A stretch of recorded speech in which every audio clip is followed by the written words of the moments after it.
The glorious and terrible history of conquest. One name towers above all others. One warrior. One king. One legend.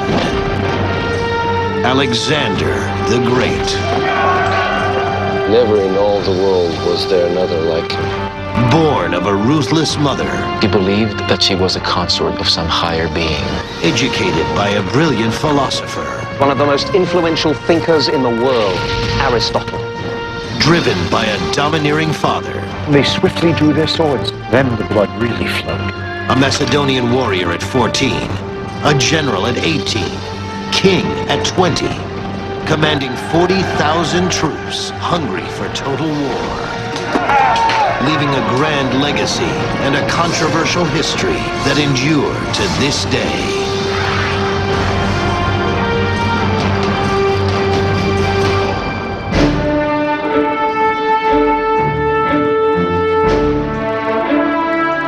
More than 2,000 years ago, this was the home of a man who many consider to be the greatest warrior in history. We are in northern Greece, at the remains of the ancient city of Pella, where once stood the palace of King Philip II of Macedon, the father of Alexander the Great. In the 4th century BC, Alexander was raised here to conquer the world. We are going to explore the journey of those conquests, which spanned 12 years, 22,000 miles, and covered the territories of what are now Greece, Turkey, Lebanon, Egypt, Iran, Iraq, Afghanistan, and Pakistan. We're going to examine the complex personality of a man who may have considered himself to be a god, and yet who died a mere mortal at the age of 32. Like Alexander, we too have a mission: to answer questions that have been debated by historians for centuries. Who was Alexander? What drove him on? And how could he, at such a young age, have conquered such a vast empire? Most of what we know about Alexander the Great comes from 4 ancient historians who wrote several hundred years after Alexander died in 323 BC. They based their manuscripts on the journals of men who lived and fought alongside the legendary warrior. The historians include Arrian, a Greek author and statesman, Diodorus of Sicily, Curtius Rufus of Rome, and the Greek philosopher Plutarch, the only writer to document Alexander's boyhood and devote considerable time to analyzing his character. When a portrait painter sets out to create a likeness, he relies above all upon the face and the expression of the eyes, and pays less attention to the other parts of the body. In the same way, it is my task to dwell upon those actions which illuminate the workings of the soul. And so we begin the astonishing tale of one man whose short life of 32 years gave him historic immortality. It is 356 BC, the year of Alexander's birth. In an area of northern Greece known as Macedonia, or Macedon, King Philip II rules a population that other Greeks consider inferior. We get this impression that the Macedonians are barely literate, that they are boorish, that they are beneath the high level of culture that is exhibited by many Athenians, and furthermore that they're dangerous, as represented by the king, Philip II. But the Macedonians are very wealthy. They control areas filled with gold and silver mines. Philip exploits these riches to the fullest. He assembles, trains, and equips an army that is one of the finest in the world. The reign of Philip was a developing awful shock for them, that this disorganized Macedonian kingdom had suddenly become organized. Thanks to the mines, it had enormous economic power. But where there is power, there is also passion.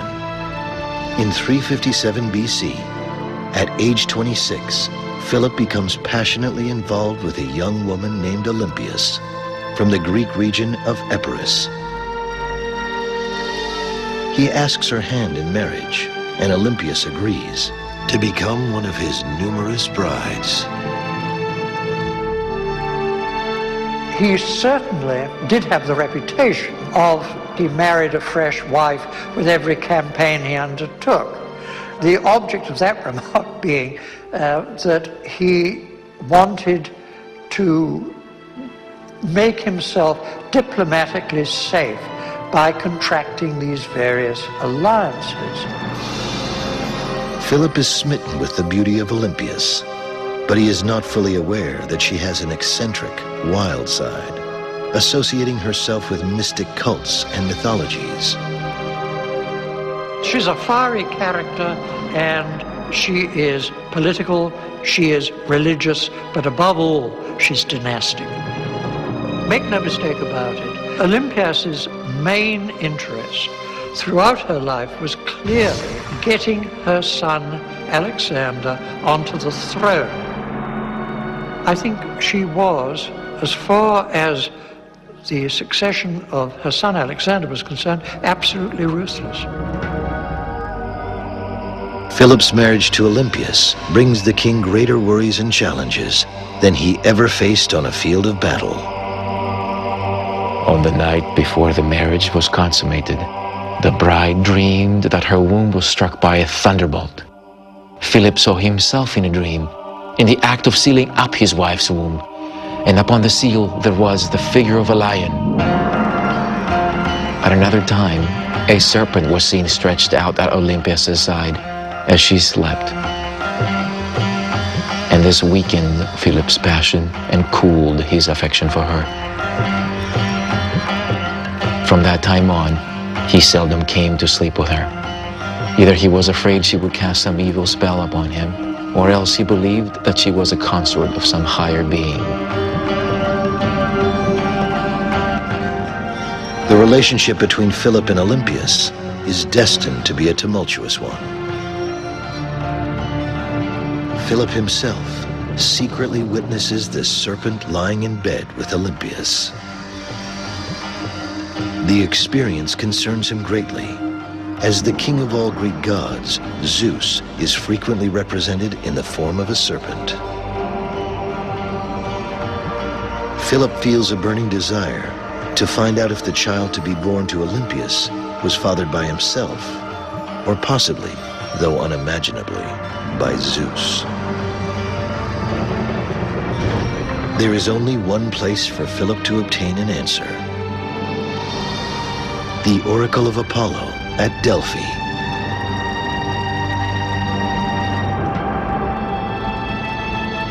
This is how Delphi appeared in the 4th century BC, a bustling center of worship, commerce, and athletic competition. This is Delphi today. The columns of the Temple of Apollo still stand majestically on a magnificent hillside overlooking the Gulf of Corinth.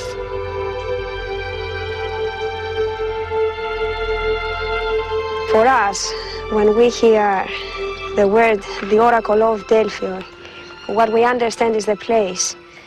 The person is the prophet. What she told us was a prophecy. So that's the holy place that is dedicated to Apollo. And Apollo was the sun god, the god of music and poetry.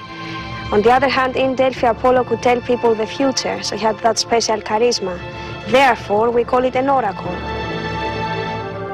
So that's the Oracle of Delphi. Inside the oracle, you can see the treasuries, the statues, the dedications, the temple. That's the most important building. Underneath was the cellar, the holy room. Aviton, there was the priestess. From there, she would tell people the future.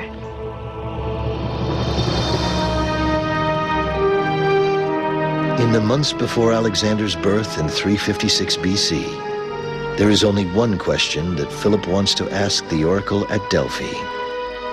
Will his child be the son of a mortal or a god? Philip sends an emissary here to Delphi to consult with the Oracle of Apollo about the meaning of what he has witnessed. The oracle, while not directly acknowledging that Alexander would be the son of a god, tells Philip to make sacrifices to Zeus and to revere him above all other deities. the oracle adds that Philip will lose the sight of the eye with which he peered through into the bedroom and saw Olympias with the serpent.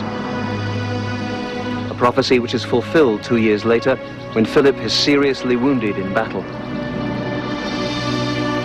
Stories such as this, reported by ancient historians, are viewed with skepticism today. Everybody says, oh, well, you know, you look through the keyhole and there is your wife frolicking around with a great anaconda. You know, it tends, perhaps, to sort of put you off your mark a little. Regardless of his status as a deity, the child born to Olympias during the summer of 356 BC is destined to bring triumph and tragedy to his homeland, his family, and himself as Alexander the Great.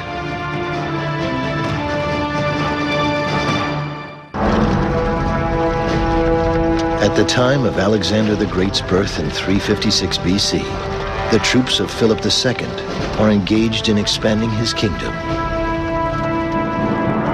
2 cities in the Macedonian region of northern Greece are prominent. Aegae, now called Vergina, is the first Macedonian capital and continues to be an active place of ancestral worship, politics, and art. Remains of a large palace still exist, as well as an outdoor theater where celebrations, performances, and athletic competitions are held. In the 4th century BC, Pella becomes the active Macedonian capital and home of King Philip II. This is where Alexander the Great grows up. He lives a life of royalty, but he is by no means a spoiled rich kid. His ambition and curiosity about the world are limitless. Alexander is a boy of incredible intellect. His favorite author is Homer, and he regularly sleeps with a copy of Homer's poems by his bedside. At Pella, he is educated in a school reserved for the children of Macedonian nobility. At this academy, he's given the finest training, academic, athletic, and military. But at the age of 13, an event occurs which convinces Philip that his son's intelligence is only surpassed by his courage. There came a day when Philonicus the Thessalian brought Philip a horse named Bucephalus, which he offered to sell for 13 talents. The king and his friends went down to the plain to watch the horse's trials and came to the conclusion that he was wild and unmanageable. Philip ordered it to be led away. But Alexander, who was standing close by, remarked, "What a horse they're losing, and all because they do not know how to handle him or dare not try." Alexander went quickly up to Bucephalus, took hold of his bridle, and turned him towards the sun, for he had noticed that the horse was shying at the sight of his own shadow. Alexander vaulted safely on his back. He urged him forward, using a commanding voice and a touch of the foot. At first, Philip and his friends held their breath and looked on in an agony of surprise until they saw Alexander ride back triumphant. His father, we're told, actually wept for joy. When Alexander had dismounted, he kissed him and said, "My boy, you must find a kingdom big enough for your ambitions. Macedonia is too small for you." Whether fact or fiction, legend has it that Bucephalus becomes Alexander's favorite horse, one he ultimately rides into battle for years to come.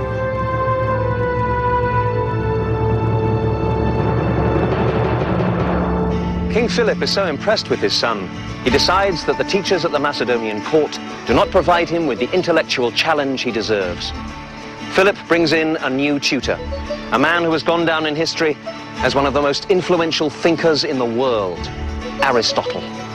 Philip also provides his son with a magical environment in which to learn.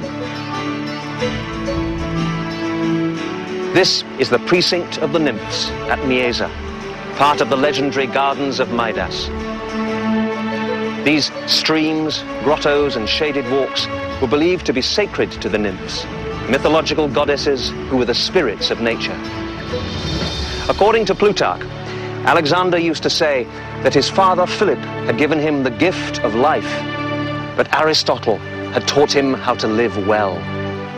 Each day as a young teenager, Alexander would walk this path towards the cave where Aristotle teaches.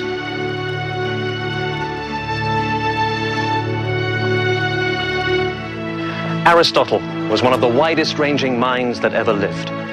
A philosopher whose teachings covered ethics, politics, music, medicine, embryology, astronomy, botany, magnets, optics, history, zoology, rhetoric, poetry, and most important, curiosity. He teaches Alexander to make no assumptions. Every situation is different. Organize, analyze the facts before drawing conclusions. Add this to Alexander's natural spontaneity and you have a recipe for genius. It is at this time, when Alexander moves from adolescence into manhood, that he meets Hephaestion, the son of a Macedonian nobleman. Hephaestion ultimately becomes Alexander's closest friend, and many believe an intimate companion.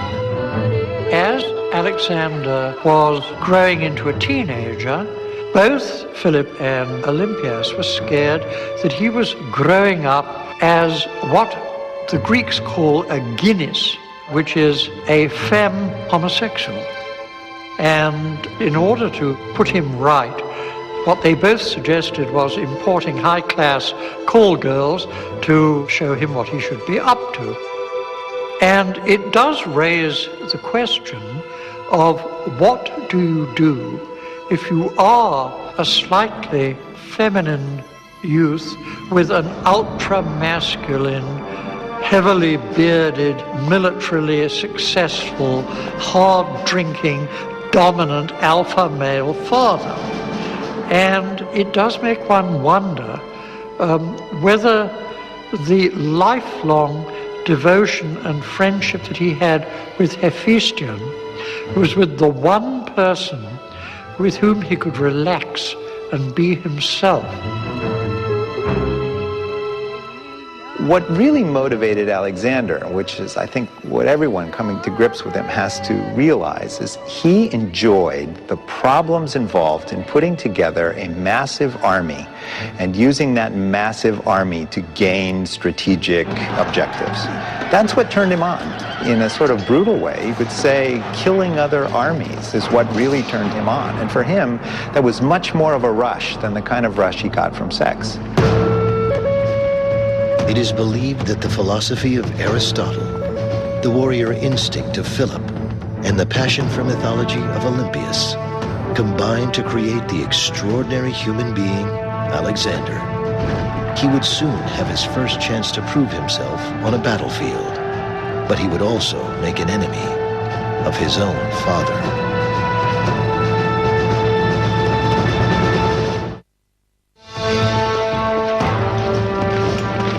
340 BC, King Philip II of Macedon, father of 16-year-old Alexander, is at war.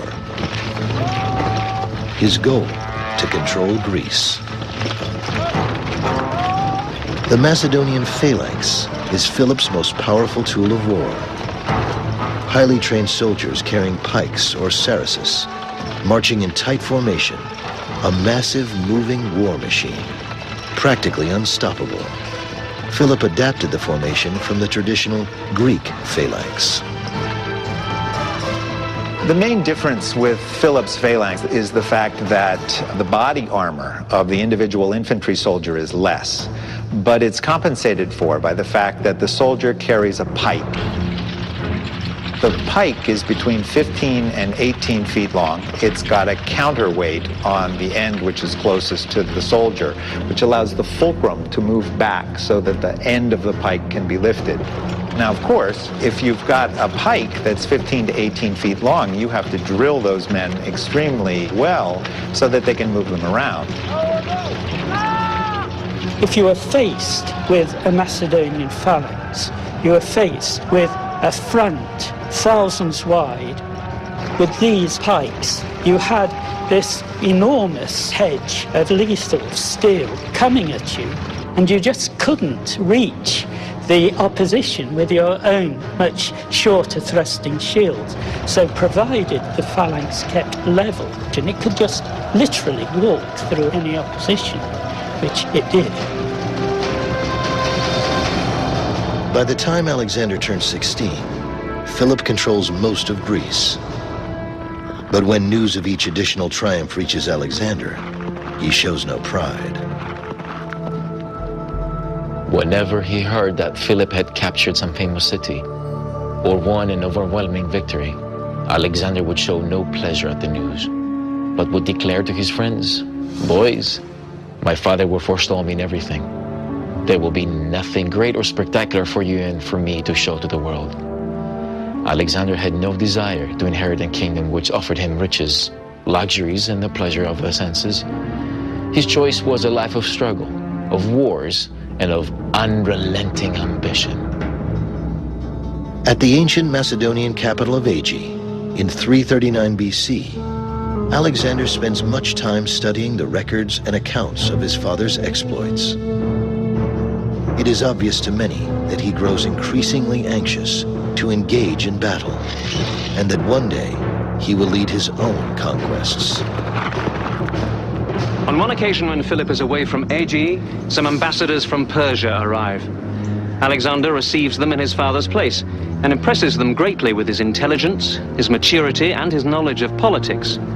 They come away convinced that Philip's reputation for astuteness is nothing compared to the adventurous spirit and dangerous ambitions of his son. But Philip also continues to have ambition, to control Greece. Standing in his way are his two most formidable opponents, the armies of Thebes and Athens.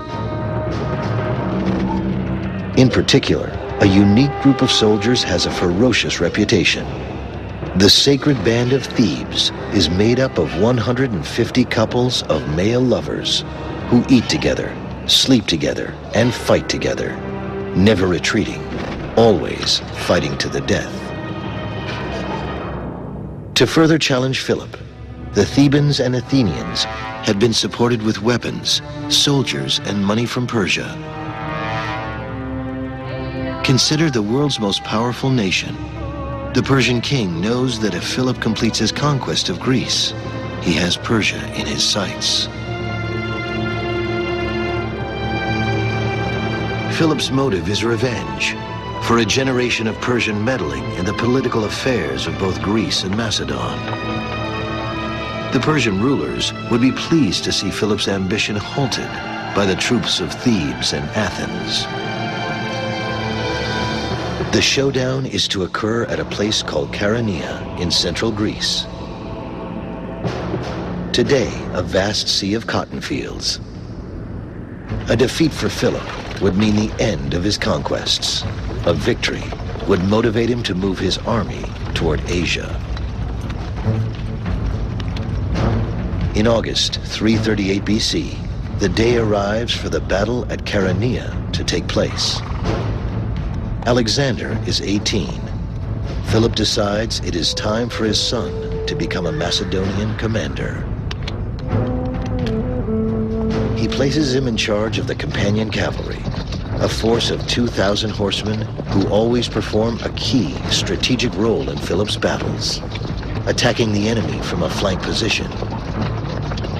It is with the battle at Chaeronea that the historian Diodorus begins his accounts of Alexander's life. The armies deployed at dawn, and the king stationed his son Alexander, young in age, but noted for his valor and swiftness of action, on one wing, placing beside him his most seasoned generals, while he himself, at the head of picked men, exercised the command over the other. Individual units were stationed where the occasion required. On the other side, dividing the line according to nationality, the Athenians assigned one wing to the Thebans and kept command of the others themselves. I am standing on the site of the Battle of Chaeronea. King Philip begins the battle by sending his Macedonian phalanx forward.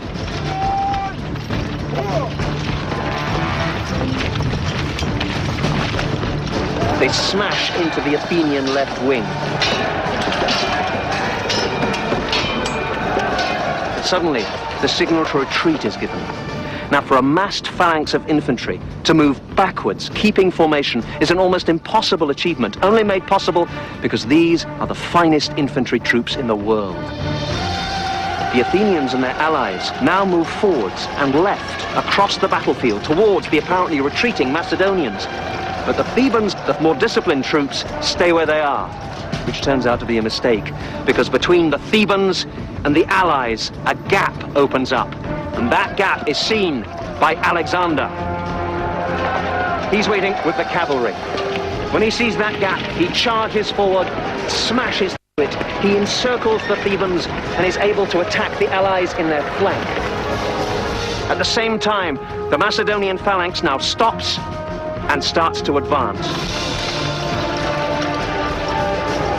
They steamroller through the Athenians, cut them down.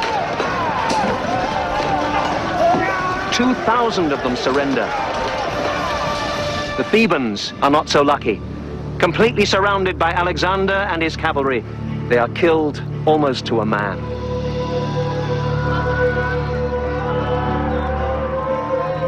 Following the bloody battle in August 338 BC, the fields of Chaeronea are filled with carnage.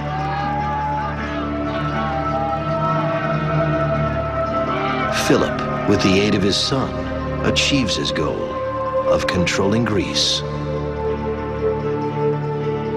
The sacred band of Thebes is buried here, underneath the statue of a lion. The Athenian dead were cremated. The Battle of Chaeronea did two things. On a personal level, it proved Alexander to be an efficient and courageous commander of what was probably the finest cavalry force the world has ever seen. Politically, it established Philip's control over Athens and most of the Greek city-states. He could afford to be generous. He offered peace and the release of all prisoners. His terms were accepted. Alexander himself was sent with an honor guard to Athens, bearing the ashes of the Athenian dead. But relations between father and son were about to change. Never again would Philip trust Alexander with so important a task. The Battle of Chaeronea could have been the beginning of a father-son Macedonian dynasty. But the future holds in store a far different fate. One that inspires not mutual respect between Philip and Alexander, but hatred and distrust.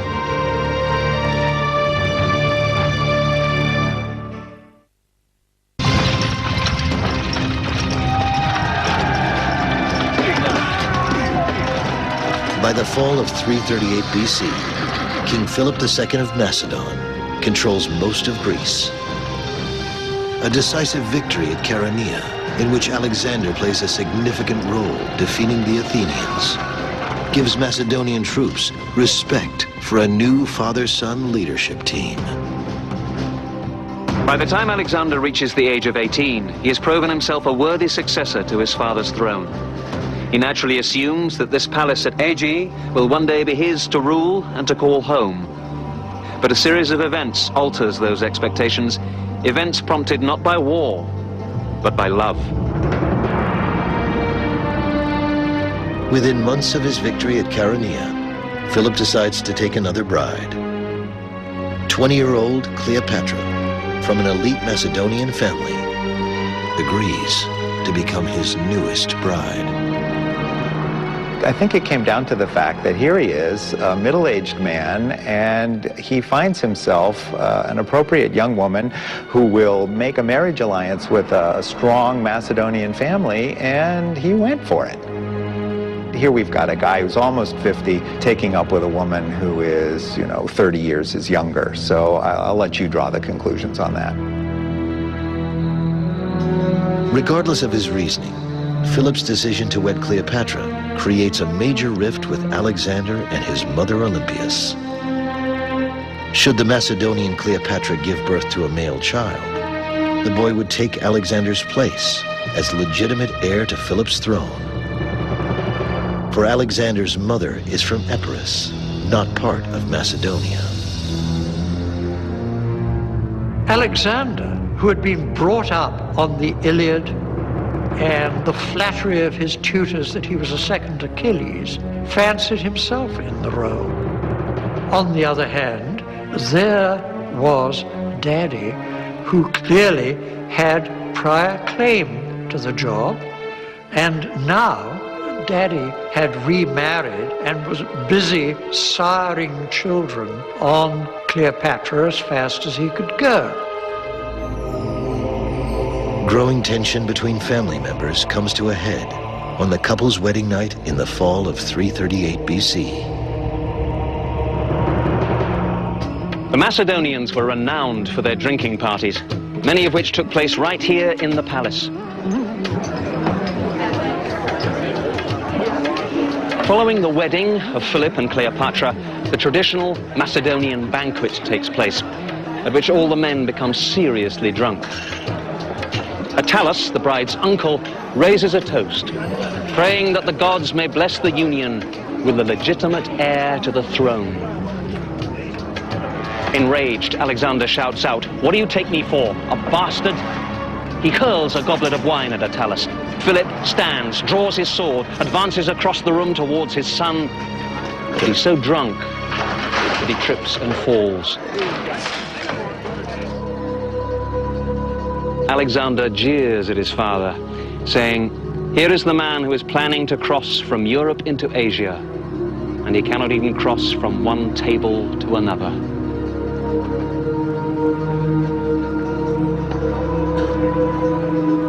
This incident devastates a father-son relationship, which took 18 years to build. It destroys the potential of a military partnership upon which family dynasties are often founded. Following the scandalous wedding banquet, Alexander and his mother Olympias go into exile. But Philip soon realizes that the state needs a recognized heir to the throne, and he needs a valuable military commander. He convinces Alexander to return home. But Olympias does not return. Despite the reconciliation, there is no guarantee that Alexander will one day be king. Within a year of Philip's marriage, Cleopatra gives birth to a son. If Philip lives long enough, the throne will not go to Alexander. It will go to his half-brother, a purebred Macedonian. While the intense discord among Philip, Alexander, and Olympias is far from reconciled, Philip now focuses on his ultimate goal. With Greece under control, he considers expanding his kingdom into Asia. Philip sends a small expedition of troops under the command of his general Parmenio to Asia's western coast to assess obstacles and establish a bridgehead. Parmenio was his senior general, extremely important to him. He was his right-hand man, absolutely trusted. He was also a conniving political bastard of the First Order, and his great advantage, clearly, was A, his absolute loyalty to Philip, and B, his undoubted extreme skill as a general. But before Philip himself risks the journey to Asia, he decides once again to consult the gods. Philip sends an emissary to Delphi to ask whether or not he will conquer Darius, the great king of Persia. The answer he receives is ambiguous. The bull is garlanded, the sacrifice is ready. Philip interprets this to mean that Darius will be slaughtered like a victim at the altar. The true fulfillment of the prophecy, however, turns out to be quite different. Straight away, Philip sets in motion plans for gorgeous sacrifices. He wanted as many Greeks as possible to take part in the festivities, so he planned brilliant musical contests and lavish banquets for his friends and guests. He was determined to show himself to the Greeks as an amiable person. Philip's celebration takes place on the palace grounds of the ancient capital city of Aegi. It is October of 336 BC. This is the theatre in the grounds of the royal palace at Aegi. Here, thousands of Macedonians gather, together with King Philip and Alexander, for a festival in honor of the gods.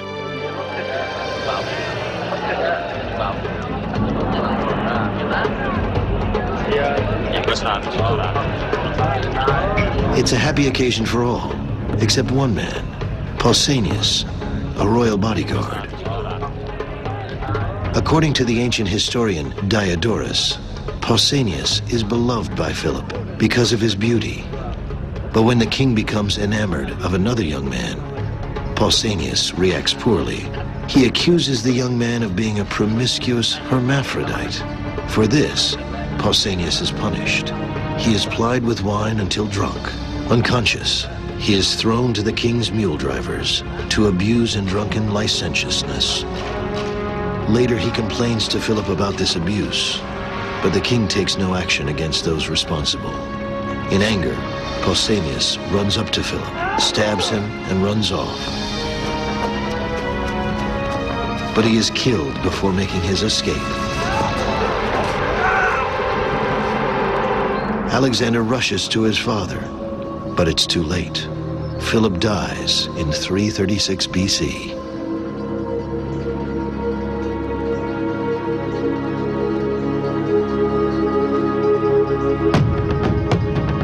Conspiracy theories are immediately considered. Could Philip's wife, Olympias, have been involved to assure her son Alexander inheriting the throne? Could Alexander himself have played a role in planning the assassination? While such issues are investigated, an even more important question of urgency must be decided. Will Greece accept Alexander as its king?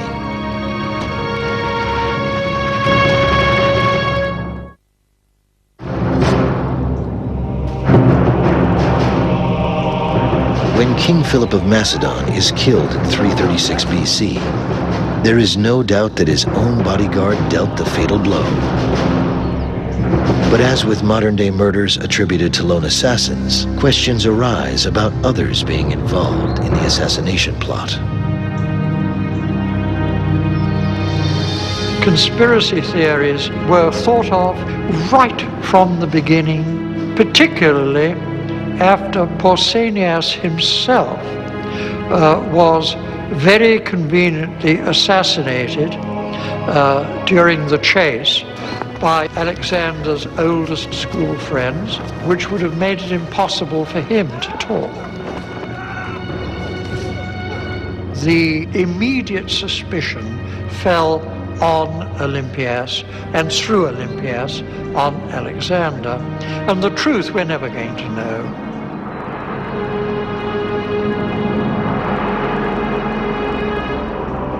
After a ceremonial cremation, Philip's bones and most precious personal possessions are placed inside an elaborate burial chamber, which is then covered with tons of soil.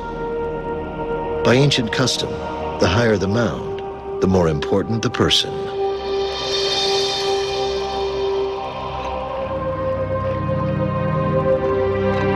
Centuries later, archaeologists would consider this fact when deciding where first to dig, in an area of Vergina, Greece, not far from the ancient royal palace at Aegi.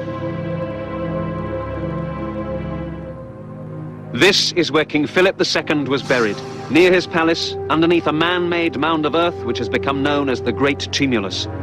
The tomb itself remained hidden for more than 2,000 years, until discovered in 1977 by the Greek archaeologist Manolis Andronikos. 15 years later, a magnificent museum was built, literally, inside the tumulus. The Vergina Museum is a marvel of modern architecture and design, exquisitely exhibiting the items found in several tombs.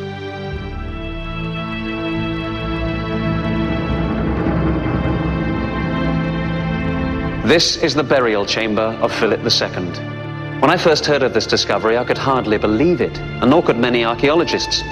No Macedonian tomb on this scale had ever been discovered, but here it is. The facade is designed like a temple, a marble entrance flanked by two half columns or pilasters. Above the entrance is a frieze with the painting of a royal hunt. Philip is depicted hunting lion, boar, and other wild animals in a Macedonian forest. Here, a young man on horseback prepares to throw his weapon. This is Alexander himself. To discover the tomb of Alexander the Great's father was remarkable enough. But what the archaeologists were not prepared for, what no one could even have imagined, was the amazing treasure that they found inside. Incredibly, the actual bones of Philip II were found inside this solid gold case. Also inside the burial chamber, his gold-leafed crown and war armor, including breastplates, helmets, and shields. Following his father's burial, Alexander immediately faces the greatest challenge of his young life, proving to the citizens of Macedonia that he deserves to be king.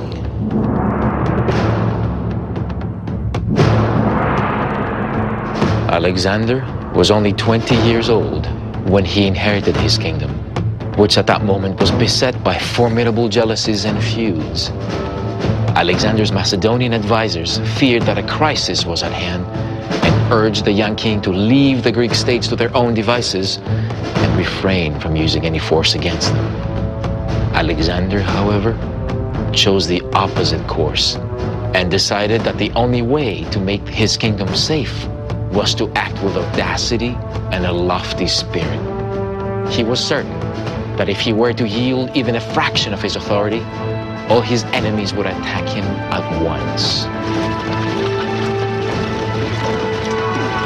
Within 6 months, Alexander leads the Macedonian army to regain control of Greece, earning the respect of his troops with decisive, courageous direction.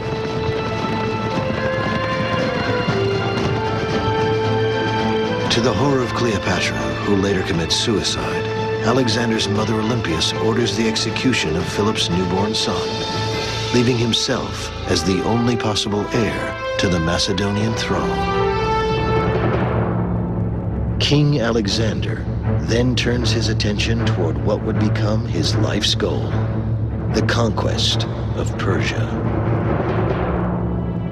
But first, in the tradition of his father, Alexander decides to seek counsel from the oracle at Delphi to determine if he is indeed destined by the gods to defeat Darius and rule all of Asia. Unlike Philip, however, who always sent an emissary, Alexander goes himself in November of 335 BC.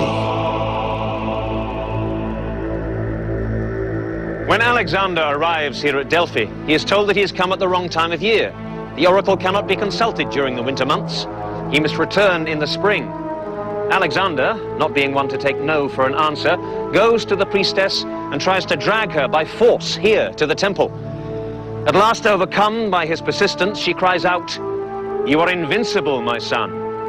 When he hears this, Alexander declares that he needs no other prophecy. He has obtained the answer he was seeking. As with many stories describing Alexander, it is difficult to separate myth from reality in the accounts of his visit to Delphi. But Alexander's passionate desire to please the gods and seek their guidance is a recurring theme in his life. As he is about to embark on what will be a 12-year journey, Alexander may or may not have a notion that he himself has some form of deified lineage.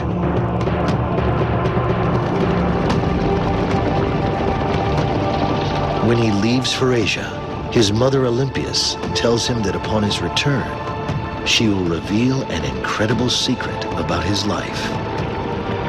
Many believe Olympias will address the haunting question that only she can answer. Is Alexander the son of a god, or is he a mere mortal man?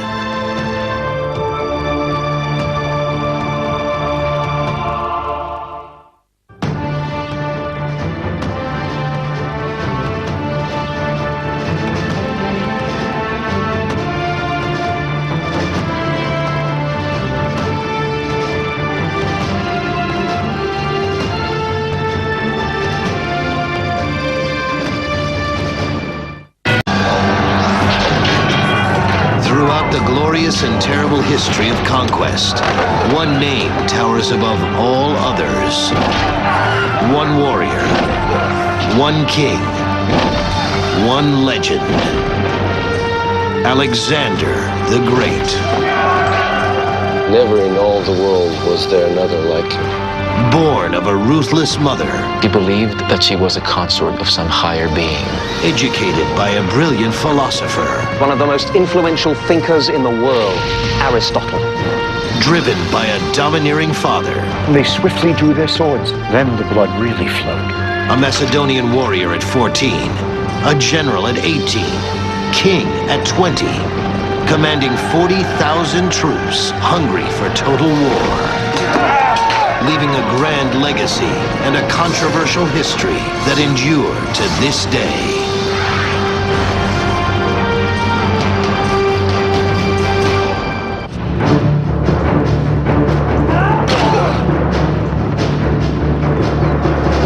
The year is 334 BC. King Philip II of Macedon is dead, assassinated by his own bodyguard.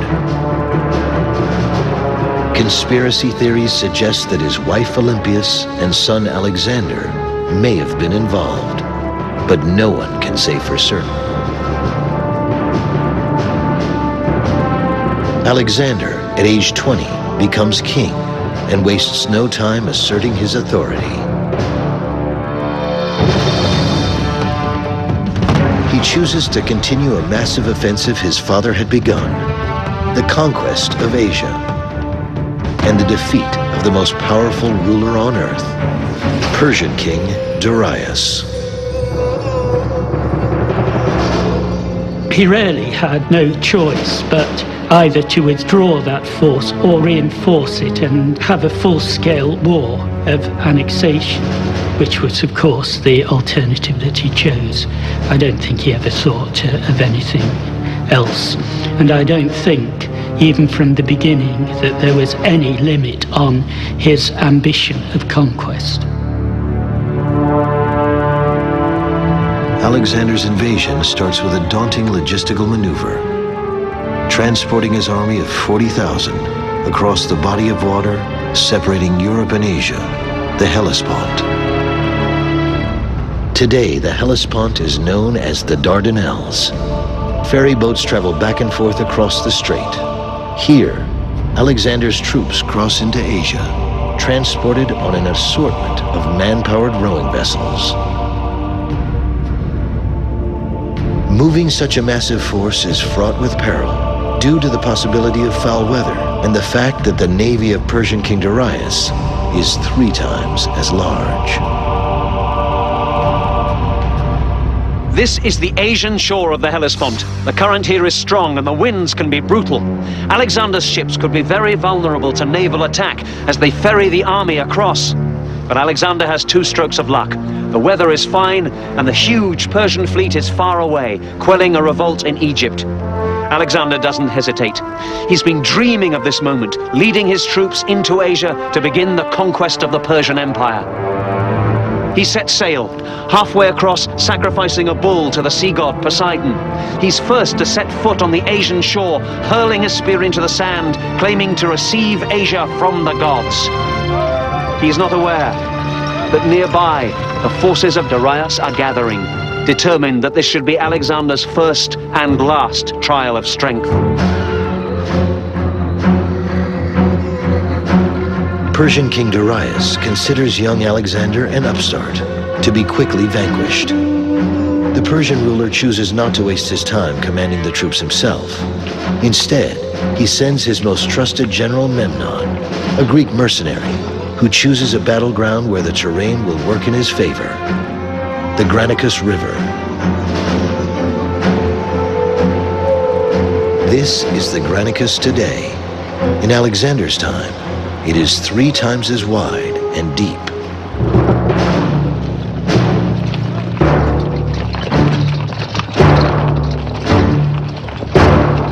Alexander is accompanied by his own trusted advisors, military commander Parmenio, his close friend Hephaestion, and Callisthenes, a nephew of Aristotle, who serves as Alexander's personal historian.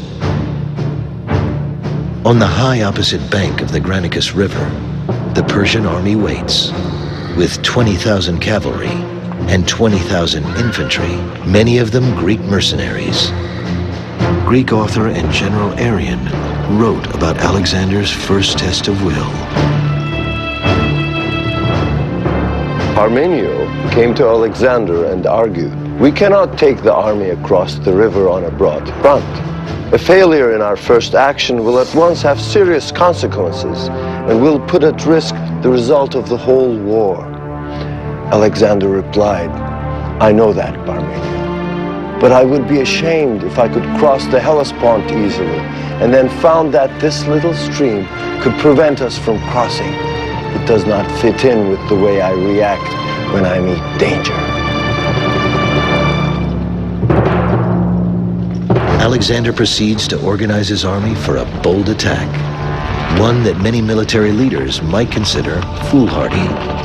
Alexander plays a key role in the offensive, brazenly wearing a white-plumed helmet, marking him as the prime target of every enemy soldier. Alexander's battle strategy at the river Granicus utilizes tactics he learned from his father.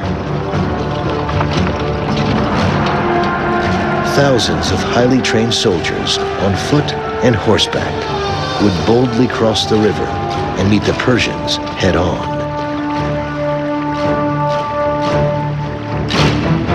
Alexander would cross the river upstream, leading his companion cavalry to attack the enemy from the right flank.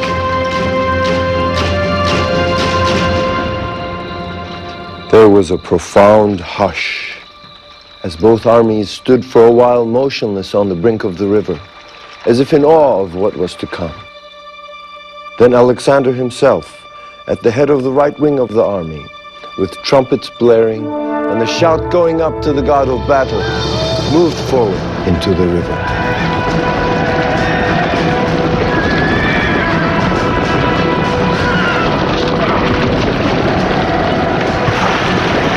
It seemed the act of a desperate madman rather than a prudent commander to charge into a swiftly flowing river which swept men off their feet and surged about them, and then to advance through a hail of missiles toward the steep bank, which was strongly defended by infantry and cavalry. But in spite of this, Alexander pressed forward.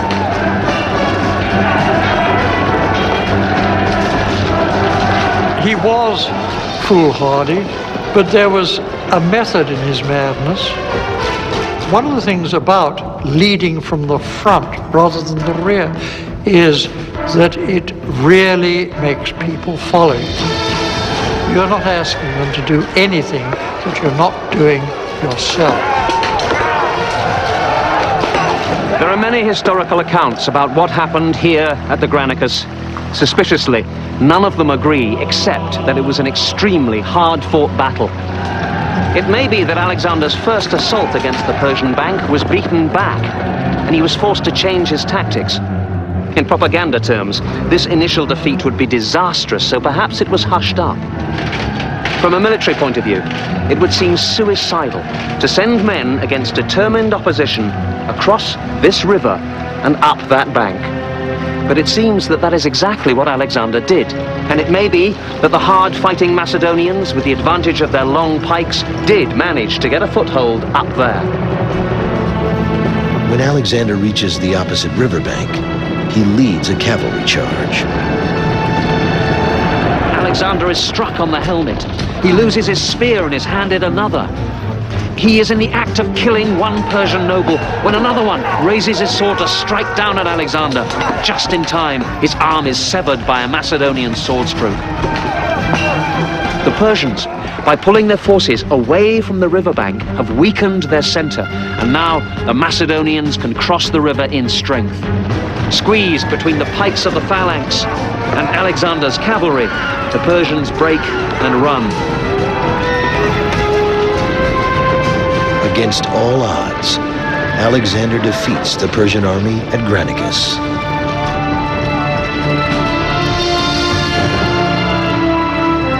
This was perhaps the greatest stroke that Alexander could have hoped for, because when the enemy withdrew from the field, he had achieved everything that he wanted to achieve, which was to say, basically, you've totally underestimated me, and I'm going to whip your butt. Alexander's victory at Granicus allows his army to continue its invasion of Persia. General Memnon survives the battle and reports to Persian King Darius, who determines that the next time the two forces meet, he personally will command the Persian troops.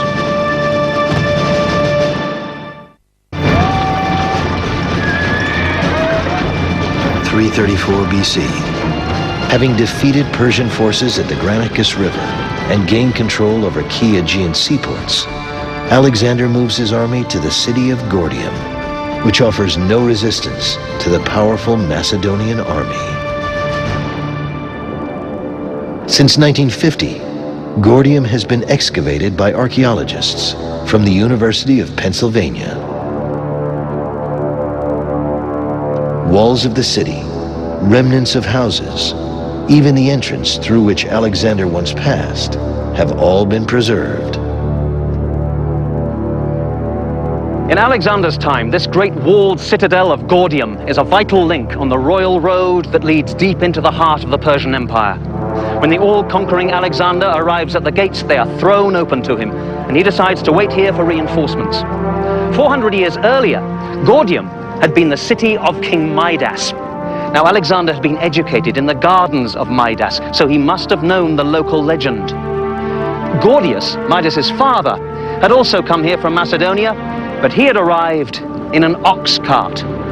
When Gordius became king, he dedicated the ox cart here in the shrine of Zeus. Now, the shaft of the cart was connected to the yoke by a great knot, the ends of which were invisible.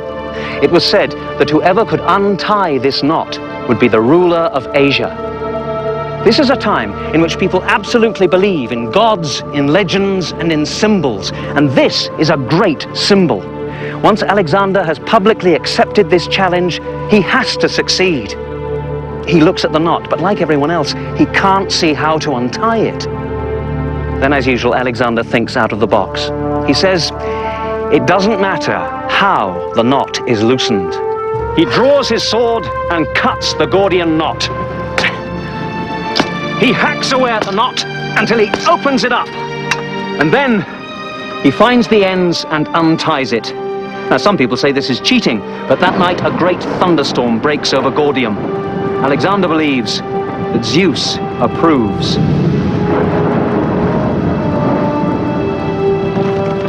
Some modern-day historians believe Alexander's experience at Gordium reflects his mastery of the art of public relations as much as his religious fervor. Alexander was a master at the photo op. When there was a time when he could use it for propaganda purposes or for PR purposes, he did it. And he used it primarily to impress his army, but also to impress the people over whom he was to rule. For Alexander's troops, there has never been a time of higher troop morale. But the most difficult tests are yet to come. Upon leaving Gordium, Alexander heads south when he learns that Persian King Darius is personally leading a massive army towards Issus to halt Alexander's conquest.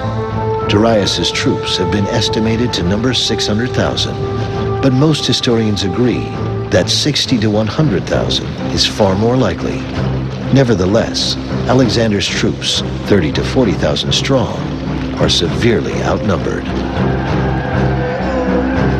Despite the advantage the size of his army provides him, Darius seeks counsel from one of his most trusted generals.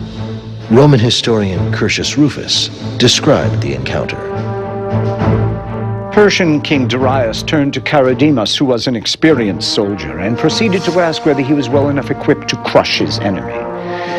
Charidemus answered, "Your magnificent army can strike terror into your neighbors. It gleams with purple and gold. The Macedonian lion is certainly coarse and inelegant, but protects behind its shield, tough densely packed soldiers. When they are tired, the earth is their bed, and their sleeping time is of shorter duration than the darkness.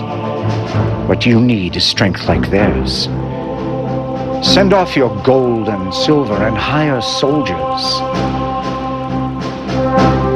Darius, unable to take the truth, had Charidemus dragged off to execution.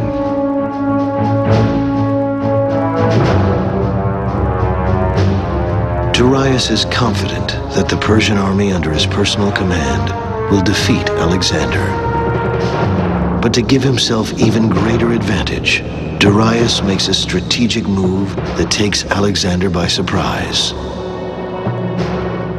The Macedonians anticipate Darius attacking from the south.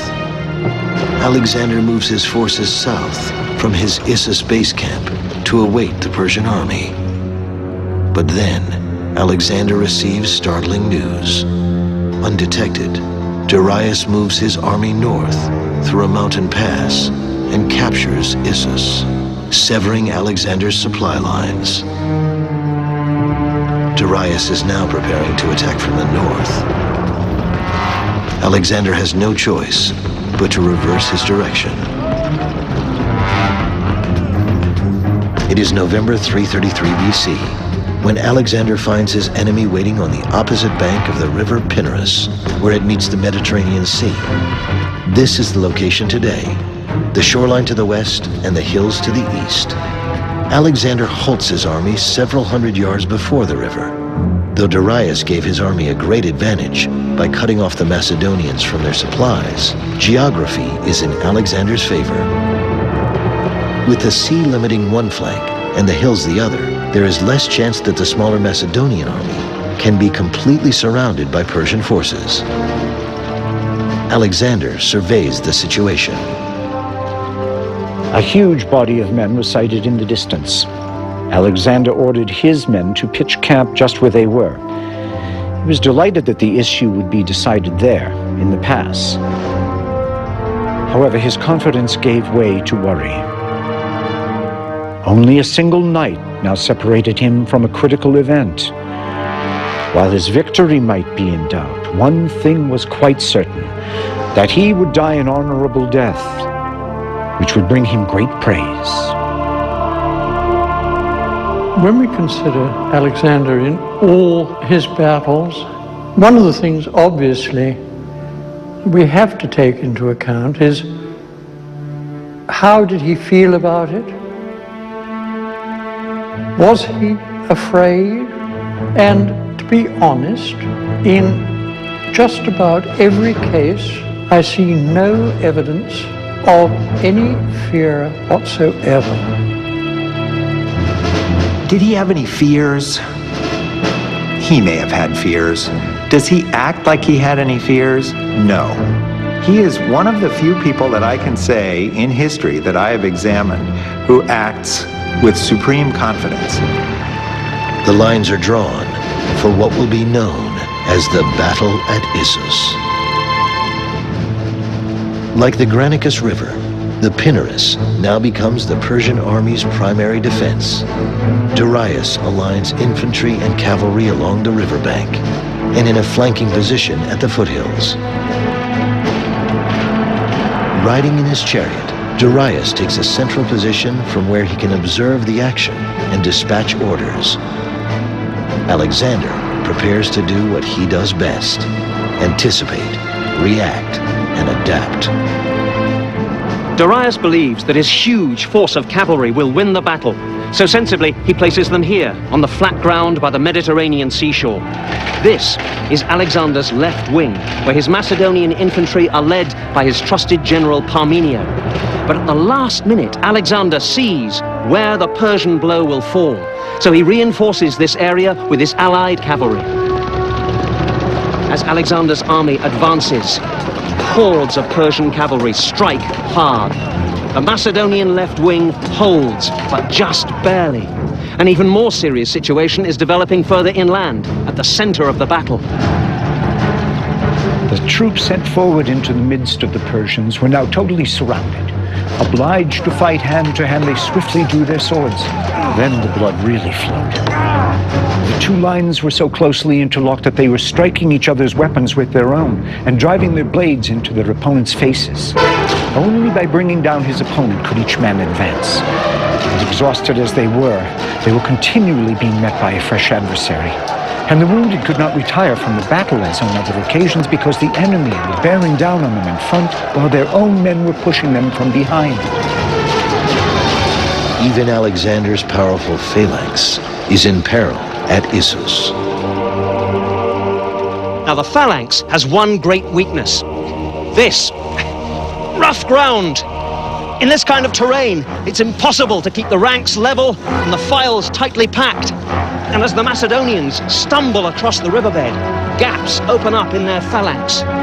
Darius's Greeks tear into the disordered Macedonians, who desperately try and keep their formations together.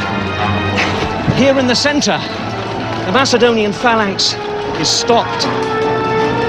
They're in serious trouble.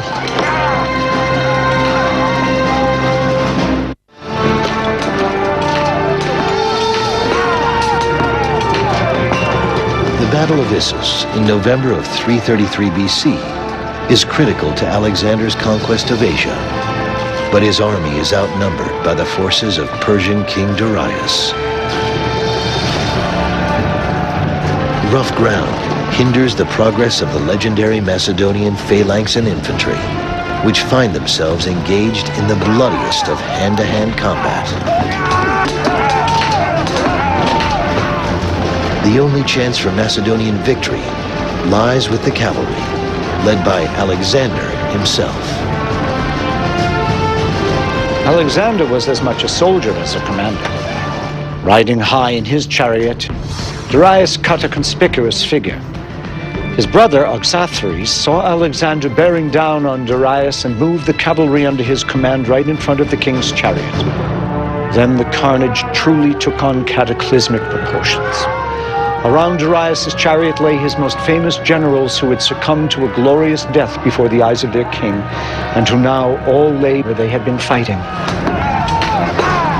Persian King Darius begins to panic, but the battle is far from over. Alexander turns his attention to his bloodied and beaten phalanx and infantry, still bravely trying to hold their ground. At this point, Alexander alone holds the key to victory or defeat. The usual problem with cavalry is that once you let it go, it's gone. That infantry running away there is a perfect target for cavalry, and just beyond them is the Persian camp with all its loot. But Alexander has sufficient command to stop his cavalry charge, and the control to regroup them, turn them left, and smash into the Persian center.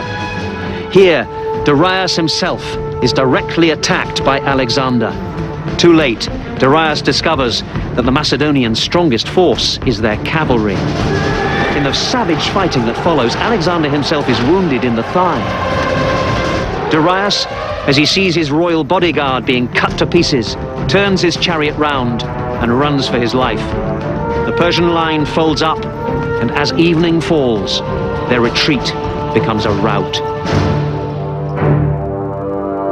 Following this battle in late 333 BC, Alexander receives word that Darius's mother, wife, and 2 unmarried daughters are among those taken prisoner, and that they wrongly believe that Darius has been killed.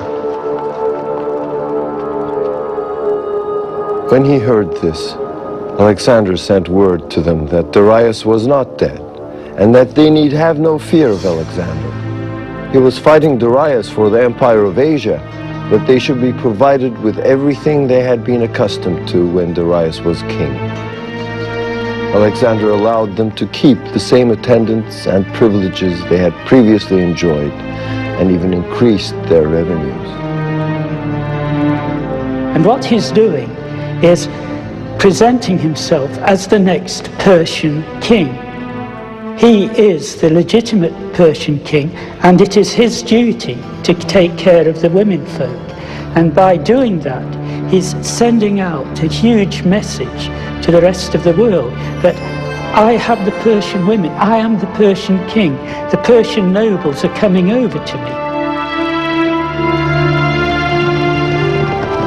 For Alexander the Great, the victory at Issus in 333 BC is a dramatic turning point.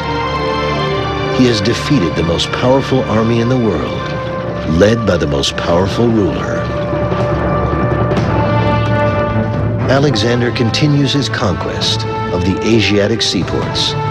Cyprus and Phoenicia come easily under his control. During this time, Alexander receives a letter from Persian King Darius. Darius appealed to Alexander to accept ransom for his Persian prisoners. He further offered him all the territory west of the Euphrates and the hand of one of his daughters in marriage, and on these terms proposed that they should become friends and allies. Alexander told his companions of this offer, whereupon Parmenio said, "I would accept these terms if I were Alexander." "So would I, by Zeus," retorted Alexander, "if I were Parmenio." Alexander wrote his reply to Darius. "First I defeated your generals. Now I have defeated yourself and the army you led. In the future, let any communication you wish to make with me be addressed to the king of all Asia. Do not write to me as an equal. Everything you possess is now mine. If you wish to dispute your throne, stand and fight for it, and do not run away. Wherever you may hide yourself, be sure I shall seek you out."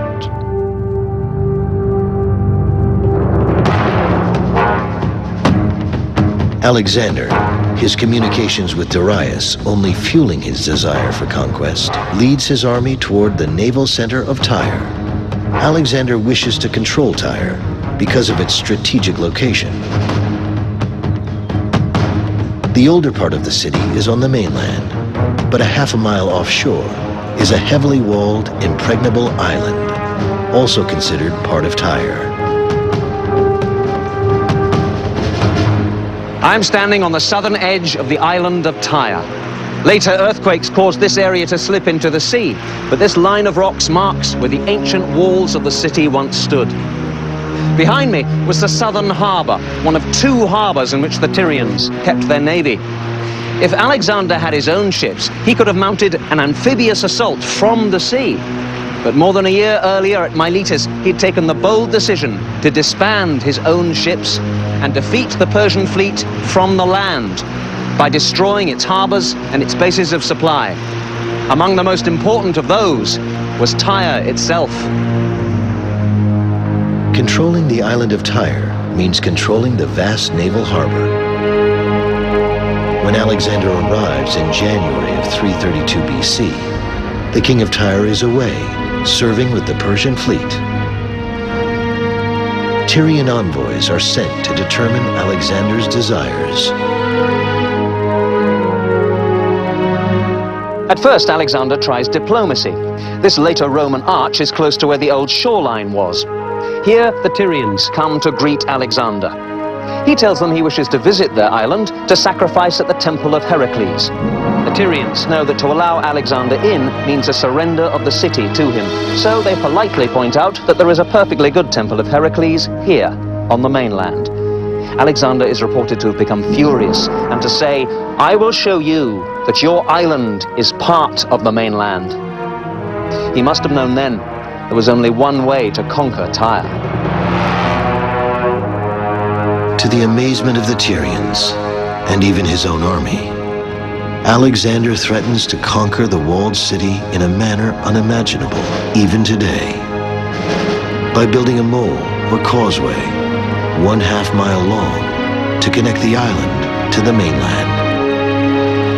Alexander himself has no idea how difficult it will be to accomplish such a bold endeavor.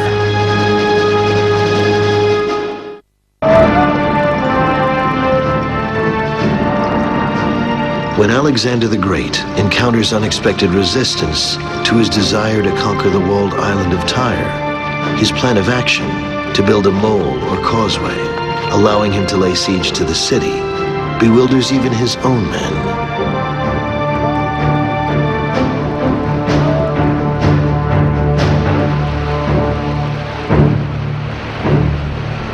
The sight of the fathomless deep filled the soldiers with despair, for it could scarcely be filled even if they had divine aid.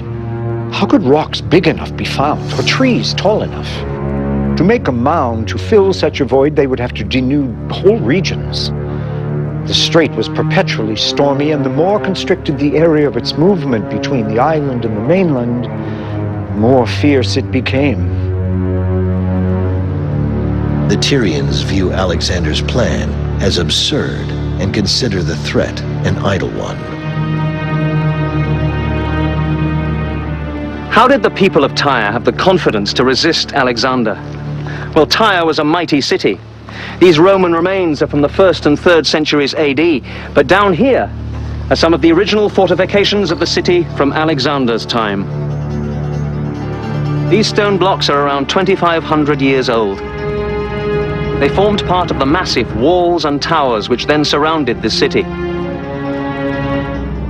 300 years before Alexander's time, King Nebuchadnezzar of Babylon laid siege to this place for 13 years in succession. He failed to conquer it. So this is the outside wall. Ali Badawi is chief archaeologist at the ruins of Tyre. He explains that during Alexander's time, 2 walls, separated by approximately 6 feet of space, protected the island. The foundation for the outer wall was below sea level. They took in consideration if somebody is going to invade the island, he will try to look for a small piece of land to land the army and to start the attack on the wall. So for this reason, when they built the walls of the city, they built it just in the edge of the rock at that time. So next to it, you have just the sea. As his troops prepare to construct the mole, Alexander hopes the mere sight of his army's determination will influence the leaders of Tyre. He tries one more effort at conquest by diplomacy. Alexander sent heralds to urge the Tyrians to accept peace terms, but the latter, violating international conventions, killed them and threw their bodies into the sea. Outraged by the disgraceful murder of his men, Alexander resolved to lay siege to the city. The massive task of building the mole begins in January 332 BC, with large quantities of rock being transported from old mainland Tyre and timber from a nearby mountain. Little by little, the mole began to rise above the surface, and the mound's width increased as it approached the city. But as the mole proceeded further from the shore, the materials piled on it were increasingly sucked into the sea's depths. With their light skiffs, the Tyrians began to encircle the structure, attacking with missiles the men standing by the work. Alexander had hides and sheets of canvas stretched before the workmen to screen them from the missiles. And he erected 2 turrets on top of the mole from which weapons could be directed at approaching boats. As the structure of the mole finally reaches close to the walled island, the Tyrians make their boldest move. The Tyrians fill a ship with combustible material. From the bows they hang pots of what was probably naphtha, a sort of napalm of ancient times. They tow the ship towards the mole and set fire to it. The pots of naphtha burst, and the siege towers and wooden palisades catch fire. Simultaneously, they attack with small boats from both sides, killing Alexander's workers and defenders. The attack is a complete success. Alexander's mole is a pile of smoking rubble. Undaunted, Alexander sets his soldiers to work building a new mole. But he also comes to realize that Tyre can only be taken by siege, waged simultaneously from land and sea. In July 332 BC, the second mole is finally ready. So are warships obtained from nearby Cyprus.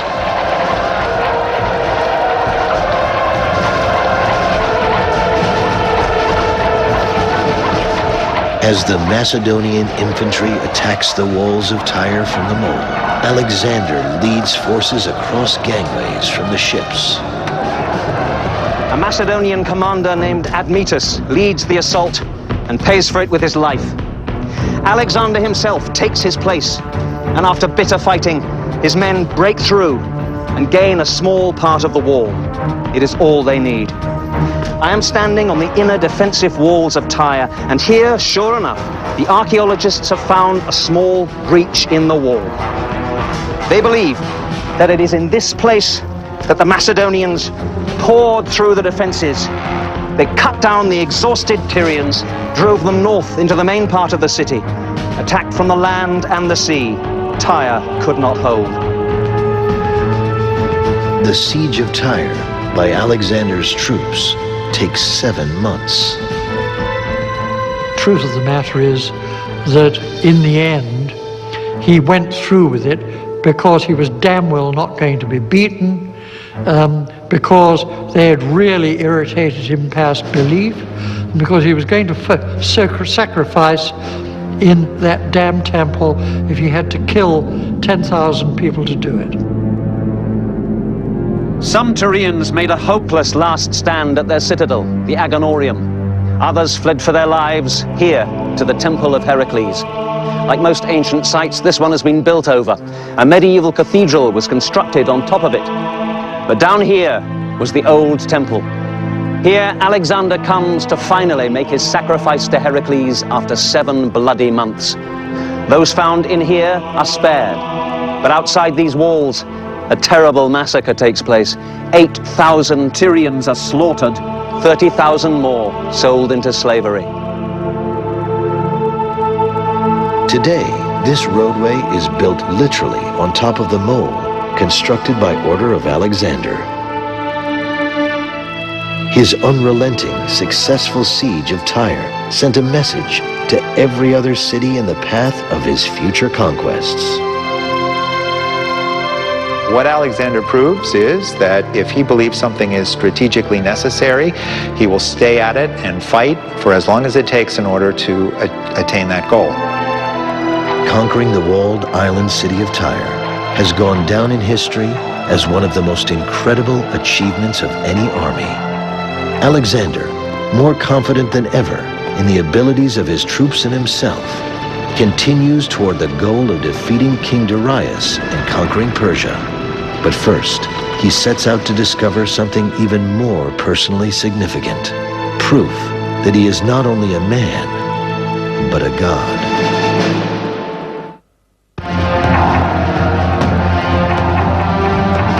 332 BC. Following a 7-month siege, Alexander has achieved what most would consider impossible: the conquest of the walled island city of Tyre by building not one, but 2 half-mile-long causeways. With the Aegean seaport under his control, Alexander confidently leads his army into Egypt. There, he is given the title of Pharaoh, by tradition making him both a king and a son of Ra, or God.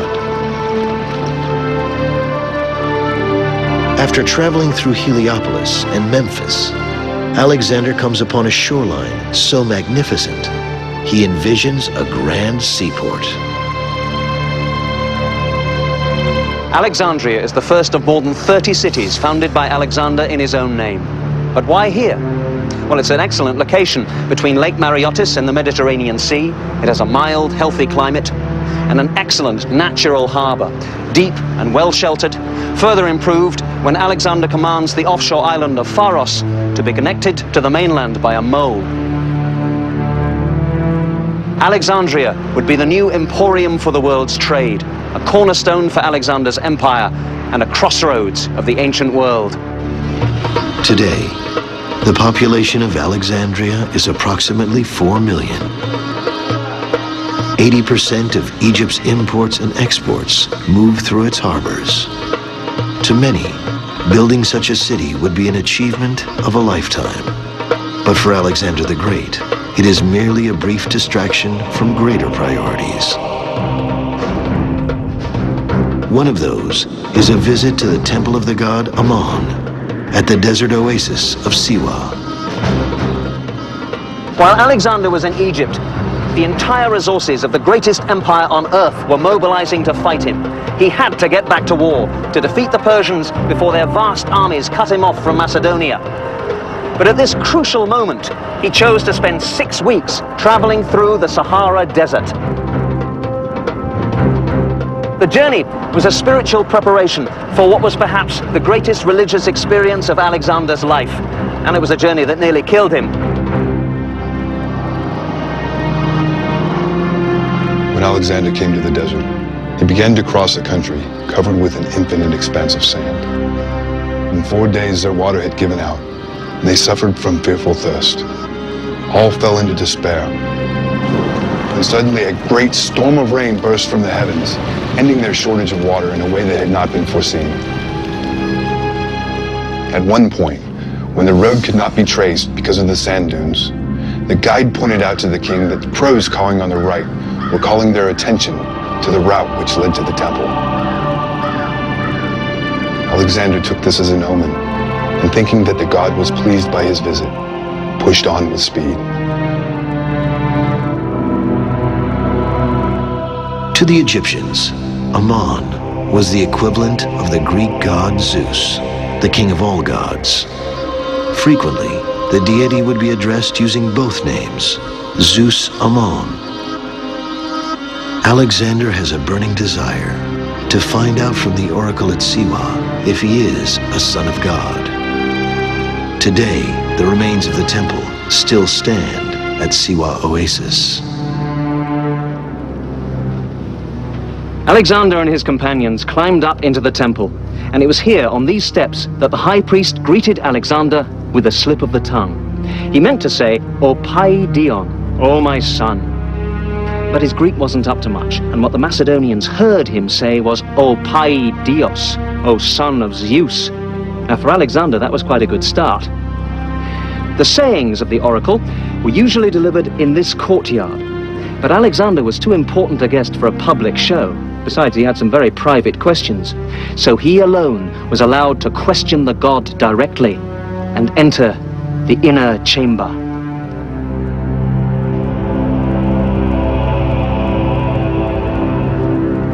This is the holy shrine where the bejeweled statue of the ram-headed god Ammon was kept. Alexander stood here alone on this very spot to ask his questions. He never revealed what they were, but in later years they were said to be these. Would he conquer the world? Had all his father's murderers been punished? And was he indeed the son of Zeus? Alexander received his answers from the priests, who, supposedly, had not heard the questions. But in fact, beside this chamber is a narrow passageway. Here, the priests could listen in and then appear to give the gods answers. Now, it's easy for us to mock this as a fraud, but remember, oracles don't last for 2,000 years unless they're pretty accurate. The answers that Alexander received were these. Yes, he would conquer the world. Yes, all his father's murderers had been punished, which may have been a relief to Alexander. If he was in fact guilty of involvement in his father's death, he needed to know if divine retribution was on the way. The answer to the final question was clear. The priests told him that Philip was not his father anyway, and that he was indeed the son of Zeus Ammon, the son of God. No one is with Alexander when the priests at Siwa supposedly acknowledge him as the Son of God. There are no witnesses, only the word of Alexander himself. But as Alexander heads back through the desert to rejoin his army, his belief in his own invincibility is heightened. He would need every bit of this confidence in the months and years ahead. Alexander still faces a decisive battle with perhaps the only other mortal who might have considered himself a deity, Darius, and the Persian king is preparing a secret weapon for their next encounter, designed to render Alexander's most powerful war machine, the phalanx, useless.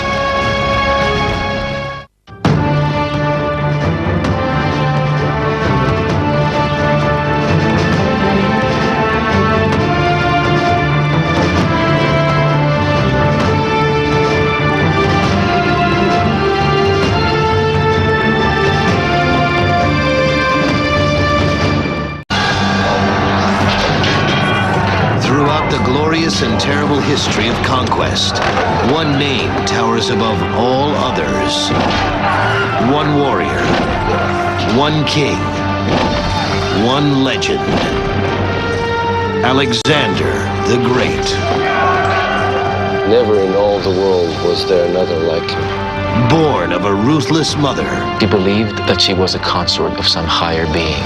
Educated by a brilliant philosopher. One of the most influential thinkers in the world, Aristotle. Driven by a domineering father. They swiftly drew their swords. Then the blood really flowed. A Macedonian warrior at 14. A general at 18. King at 20. Commanding 40,000 troops, hungry for total war. Leaving a grand legacy and a controversial history that endure to this day.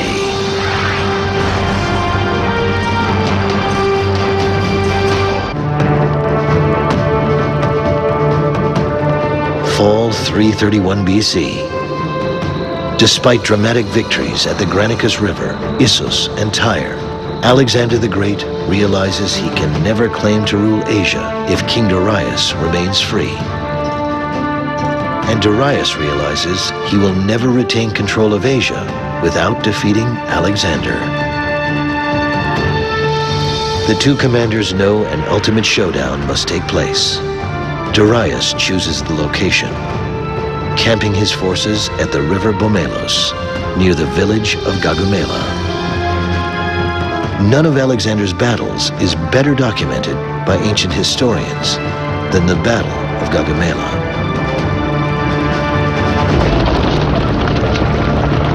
Darius assembled his forces and made everything ready for battle.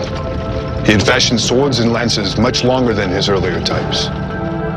He had also constructed 200 scythe-bearing chariots, well designed to astonish and terrify the enemy. From each of these were projected out, beyond the trace horses, scythes nearly 1 meter in length, presenting their cutting edges to the front.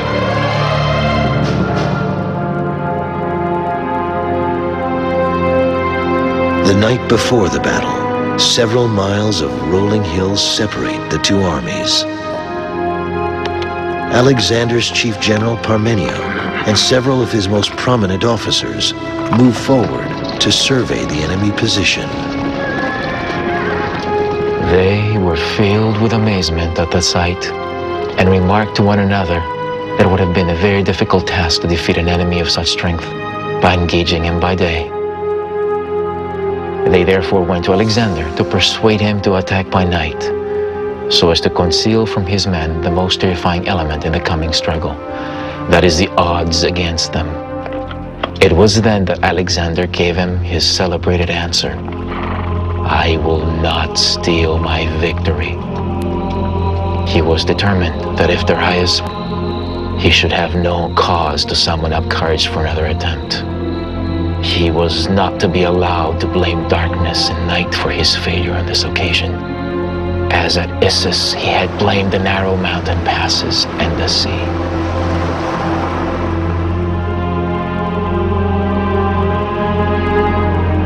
And there is this account of how he sat there at night into the darkness, figuring out strategy and tactics, finally got what he wanted, and this is the point, then just fell into a totally undisturbed sleep.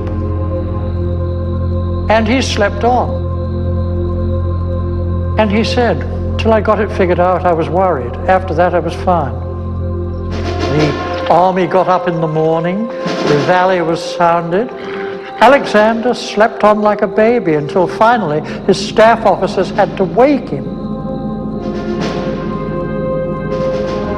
At this point, Alexander gives his troops the pep talk of their lives, confidently telling them that this battle would decide who would rule the continent of Asia. On the other side of the battlefield, the Persian king Darius is giving a speech of his own. But his mood is more of desperation than of confidence. He tells his troops, "Today will consolidate or terminate an empire greater than any age has seen. Now, it is not glory for which you must fight, it is survival. Our backs are to the wall. I beg you by our country's gods, deliver the Persian people and its honor. from the depths of disgrace.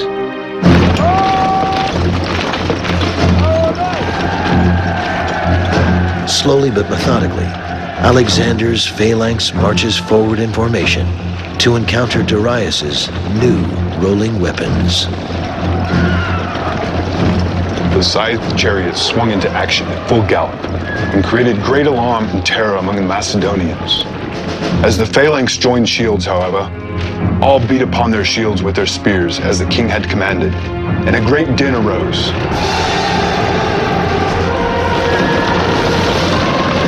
In some instances, the horses were killed by javelin casts, and in others they rode through and escaped. But some of them, using the full force of their momentum and applying their steel blades actively, wrought death among the Macedonians in many and various forms. They severed the arms of many, shields and all, and in no small number of cases, cut through necks and sent heads tumbling to the ground with the eyes still open and the expression of the countenance unchanged. And in other cases, they sliced through ribs with mortal gashes and inflicted a quick death. Facing a king and his army, fighting with superhuman strength and passion to retain control of Asia, Alexander's soldiers find themselves, for the first time, struggling not to win, but simply to survive. The situation looks horribly bleak for the Macedonian general Parmenio, who heroically attempts to maintain order in a valiant struggle with his infantry. He realizes there is only one person who has the capacity to turn the tide of battle, Alexander himself. But Alexander is preoccupied, personally fighting his way toward the chariot bearing King Darius. Alexander has sighted his adversary through the ranks of cavalry, who were closely massed to guard the lofty chariot in which he stood. The bravest stood fast and were slaughtered in front of their king.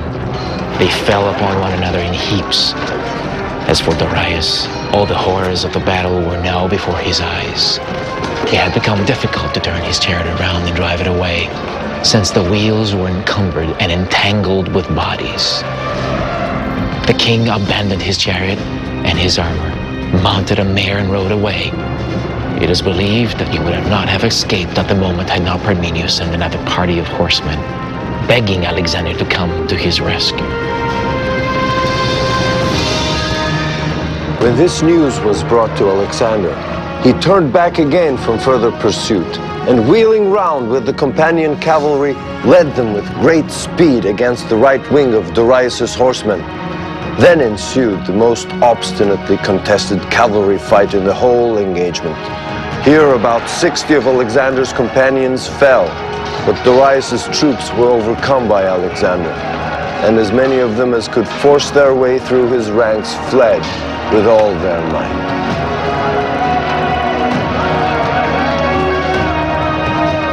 What may have first appeared to be impending doom for Alexander proves to be yet another episode confirming Alexander's genius as a commander. Realizing that Darius is relying not on his infantry, but massed squadrons of heavily armed horsemen, Alexander tempts both of Darius's cavalry wings to charge his echelon flanks. Alexander hopes that the flanks can hold out just long enough to create a gap in the Persian line, allowing Alexander's companion cavalry to punch through, which they do with perfect timing. Historians past and present consider the strategy masterful.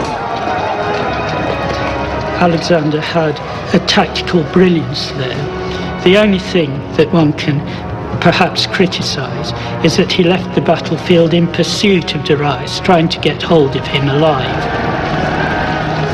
Alexander wheels around and starts off in pursuit of Darius once more, keeping up the chase as long as there is daylight. Parmenio's brigade also follows, but when darkness falls, Alexander stops to rest his men and horses. Darius continues to ride away, leaving behind his chariot, spear, and bow. Again, Darius escapes. Although the Macedonian army is grossly outnumbered, The casualty figures reported by historians are nothing short of astounding. Some say incredible. Of Alexander's men, about 100 were killed, and more than 1,000 of his horses were lost, either from wounds or from fatigue in the pursuit. Of Darius' forces, there were said to have been 300,000 slain, and far more were taken prisoner than were killed. The Battle of Gaugamela leaves no doubt that Persia is now under Alexander's control. But of far greater importance for the warrior king is the capture of King Darius. Alexander knows Darius will be far more valuable governing Persia under his command than as a deceased ruler.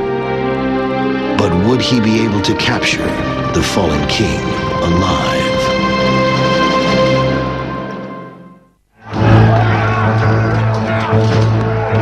Alexander's victory at the Battle of Gaugamela is viewed by many as the most significant triumph in his conquest of Asia. After the battle had ended in this way, the authority of the Persian Empire was regarded as having been completely overthrown. Alexander was proclaimed King of Asia, and after offering splendid sacrifices to the gods, he proceeded to reward his friends with riches, estates, and governorships.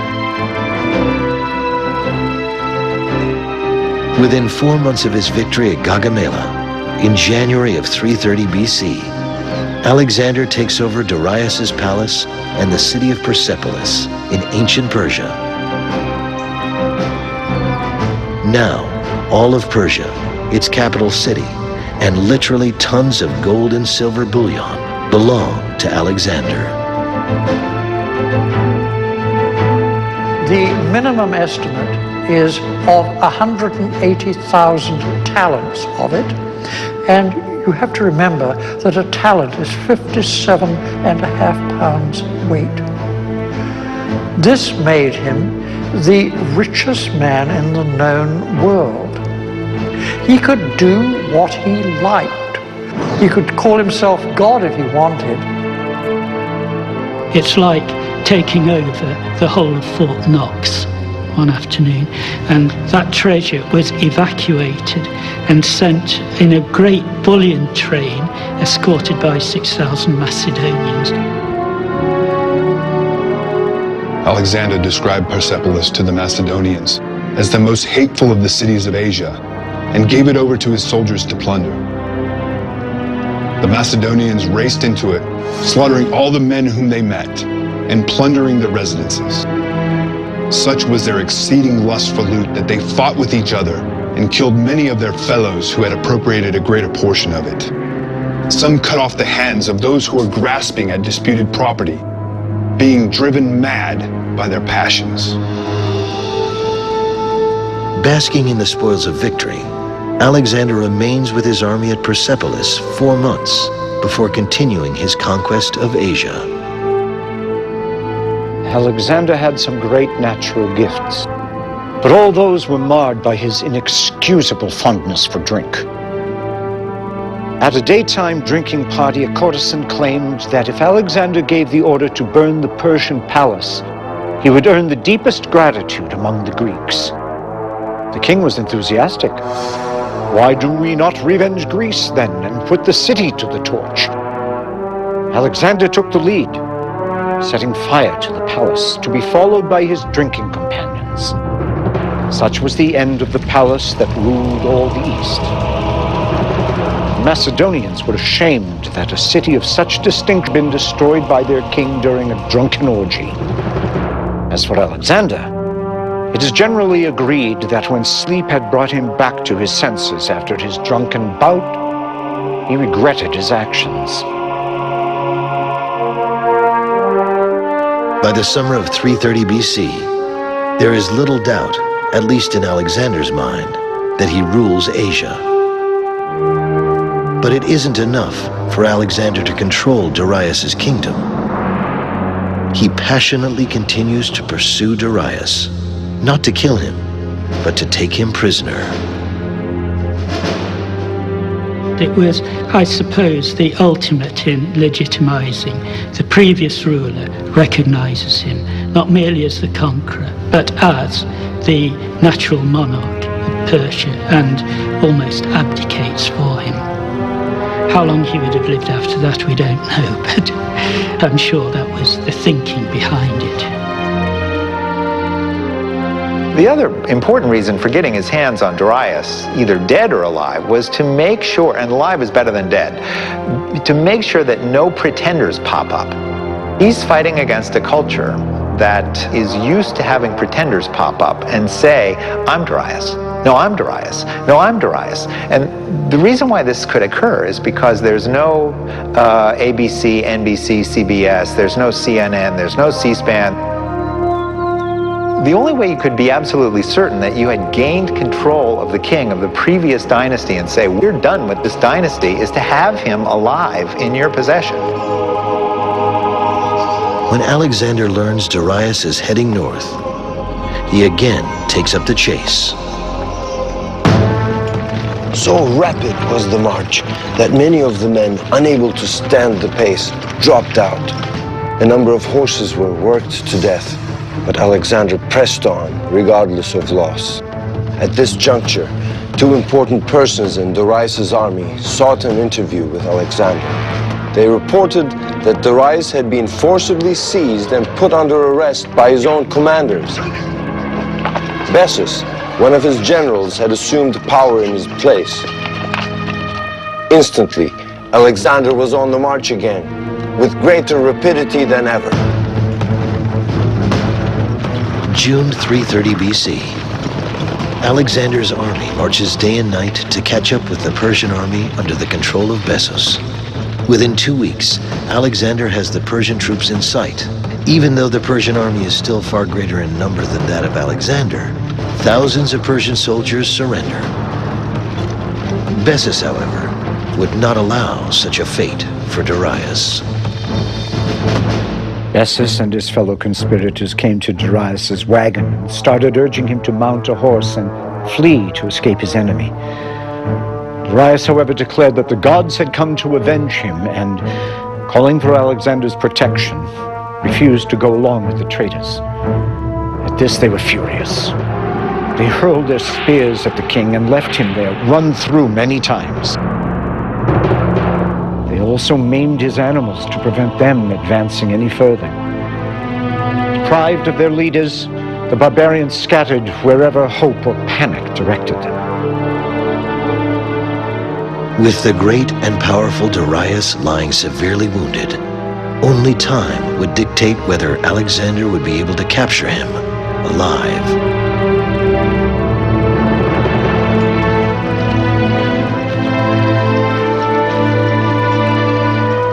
When Alexander's forces finally catch up to the fleeing Persian troops, they find Darius barely clinging to life. They found him at his last gasp. He asked for a drink, and he swallowed some cold water, which a Macedonian brought him.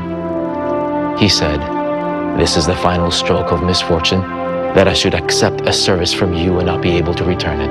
But Alexander will reward you for your kindness, and the gods will repay him for his courtesy towards my mother and my wife and my children." As he said this, he took the Macedonian by the hand and died. When Alexander came up, he showed his grief and distress at the king's death, and unfastening his own cloak, he threw it over the body and covered it. Later, after he captured Bessus, who had murdered the king, Alexander had the tops of two straight trees bent down so that they met, and part of Bessus's body was tied to each. Then when each tree was let go and sprang back to its upright position, the part of the body attached to it was torn off by the recoil. As for Darius's body, he sent it to his mother to be laid out in royal state. With Darius dead, Alexander's conquest will ultimately be assured. But in the ensuing months, Alexander faces new enemies within his own army and within himself.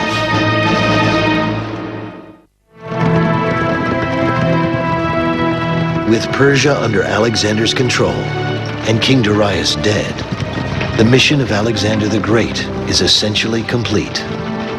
But Alexander now faces new dilemmas, far more complex than waging war. It's very revealing that it's after Gaugamela that the restlessness among the troops really begins to start, on the very reasonable basis that, look, we've done what we were set out to do. We have destroyed the control of the Persian Empire. We've done it. Now let's go home. At this time, Alexander becomes acutely aware of potential threats to his power. Among the Macedonians at this time, few men enjoyed a more prominent position than Philotas, the son of Parmenio.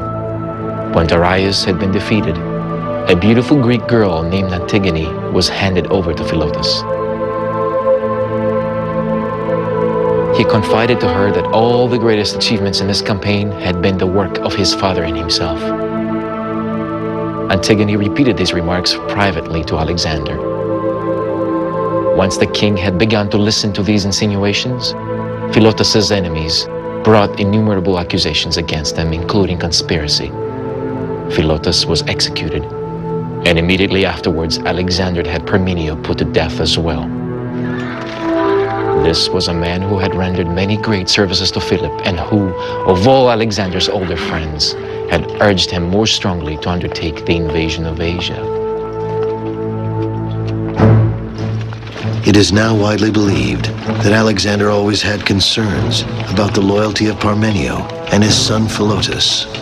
For all practical purposes, the account given to him by Antigone gives Alexander the opportunity to take strong action he may have been considering for years. In October 330 BC, Alexander makes his close friend Hephaestion joint commander of the companion cavalry. The Macedonian army, now on the march for more than 7 years, moves towards India, and Alexander's erratic behavior continues. In 327 BC, at the age of 29, Alexander does something that is so out of character, it shocks even his closest associates, particularly his lifelong male companion and rumored lover, Hephaestion. Alexander takes a wife. This is Roxane, the beautiful daughter of Oxyates, a baron whose mountain stronghold of the Sogdian rocks has been captured by Alexander. But why does Alexander marry? Well, it's a good political alliance with the local nobility, and there's a chance of producing a legitimate heir for his vast empire. But some ancient historians write that Alexander may indeed have had genuine romantic feelings for Roxane. Men who took part in the campaign used to say she was the loveliest woman they had seen in Asia. Alexander fell in love with her at sight, but captive though she was, he refused, for all his passion, to force her to his will, and condescended to marry her. Alexander confounds his associates even further when he decides that those under his rule should honor an ancient Persian tradition. For the ruler of the Persian Empire, it was essential to be seen to receive proskinesis from his subjects. Now, for the Persians, this is a matter of respect, a simple kiss of the hand. It could be combined with a bow, or with kneeling, or even prostration, face down on the ground. But for the Greeks, this gesture is a form of worship exclusively reserved for the gods. Alexander's command is hotly contested by his followers, and Callisthenes, his official historian, refuses to do it. He speaks boldly to his longtime friend. You should remember Greece. For her sake you undertook this expedition into Asia. When you return home, will you force the Greeks, the greatest freedom lovers of all, to bow down before you? From this point, Callisthenes loses the favor of Alexander, and as so many have discovered before him, that can be a tragic mistake. Alexander orders Callisthenes, his own historian, to be executed. All it meant to Alexander was that here was this damned intellectual who'd served his purpose and was now becoming a nuisance and was therefore expendable. And being expendable, he was thereupon expended. Alexander's desire to pursue Persian tradition slowly evolves into a life of hedonism. He clearly saw himself as a god, and he was being treated as a god. People have been reluctant to believe this because they think of Alexander through modern lenses. No one these days thinks of himself as a god unless he's nuts. But what of Alexander? Alexander now began to imitate the Persian luxury. He dressed himself in a white robe and a Persian sash. He added concubines to his retinue in the manner of Darius, in numbering not less than the days of the year and outstanding in beauty. Each night, these paraded about the couch of the king so that he might select the one with whom he would lie that night.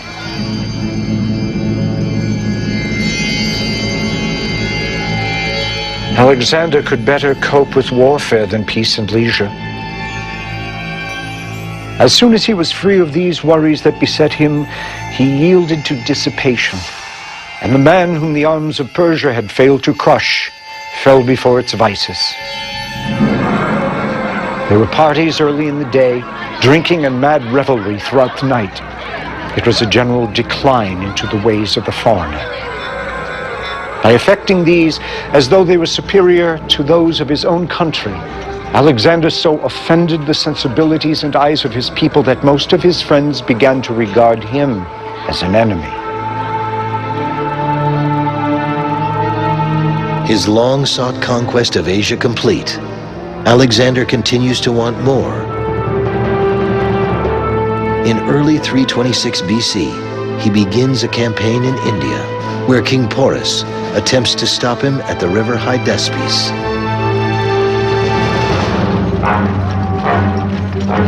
Alexander's forces find themselves fighting an enemy not riding just horses, but elephants. While the Macedonians prevail, the contest is the most difficult they have fought. A consequence of this battle with Porus was that it blunted the edge of the Macedonians' courage and made them determined not to advance any further into India. At first, Alexander was so overcome with disappointment and anger that he shut himself up and lay prostrate in his tent. His soldiers crowded round the entrance and pleaded with him, uttering loud cries and lamentations, until finally he relented and gave orders to break camp. Alexander was now eager to see the outer ocean. He had a large number of oar-propelled ferries and rafts constructed, and was rowed down the rivers on these at a leisurely speed. But his voyage was by no means a peaceful affair. As Alexander travels downstream, he will land, assault the cities near the banks, and subdue them all. Then comes the walled city of Mali, home of the independent tribe of Malians. Alexander neared the city and thought to take it by storm. One of the seers came to him and reported that there had been revealed to him a great danger which would come to the king from a wound in the course of the operation. He begged Alexander to leave the city alone for the present and to turn his mind to other activities. The king scolded him for dampening the enthusiasm of the soldiers, and then, disposing his army for the attack, led the way in person to the city, eager to reduce it by force.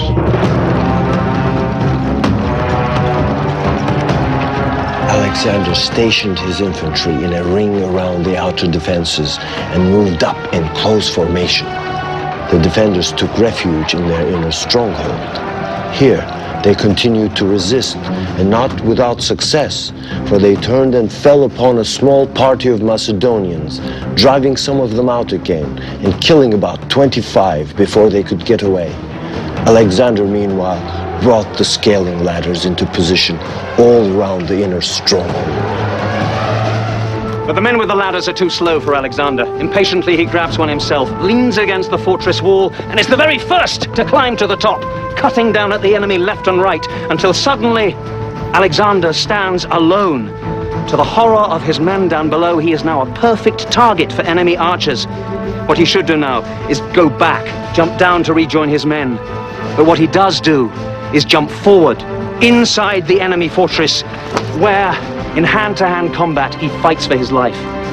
Horrified, the Macedonians rush for the walls in such numbers, they break their own ladders. Only 3 of them manage to join him inside the fortress, including the bearer of Alexander's Trojan shield. 2 of the Macedonians are cut down by the enemy, and Alexander himself receives an arrow which penetrates his body armor and pierces his lung.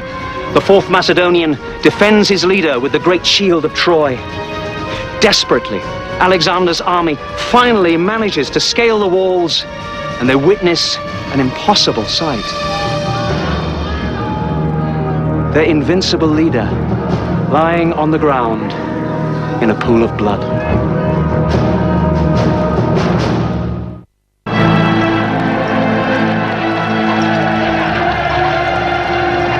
For Alexander, leading the charge to take on the enemy at Mali in 326 BC is nothing new.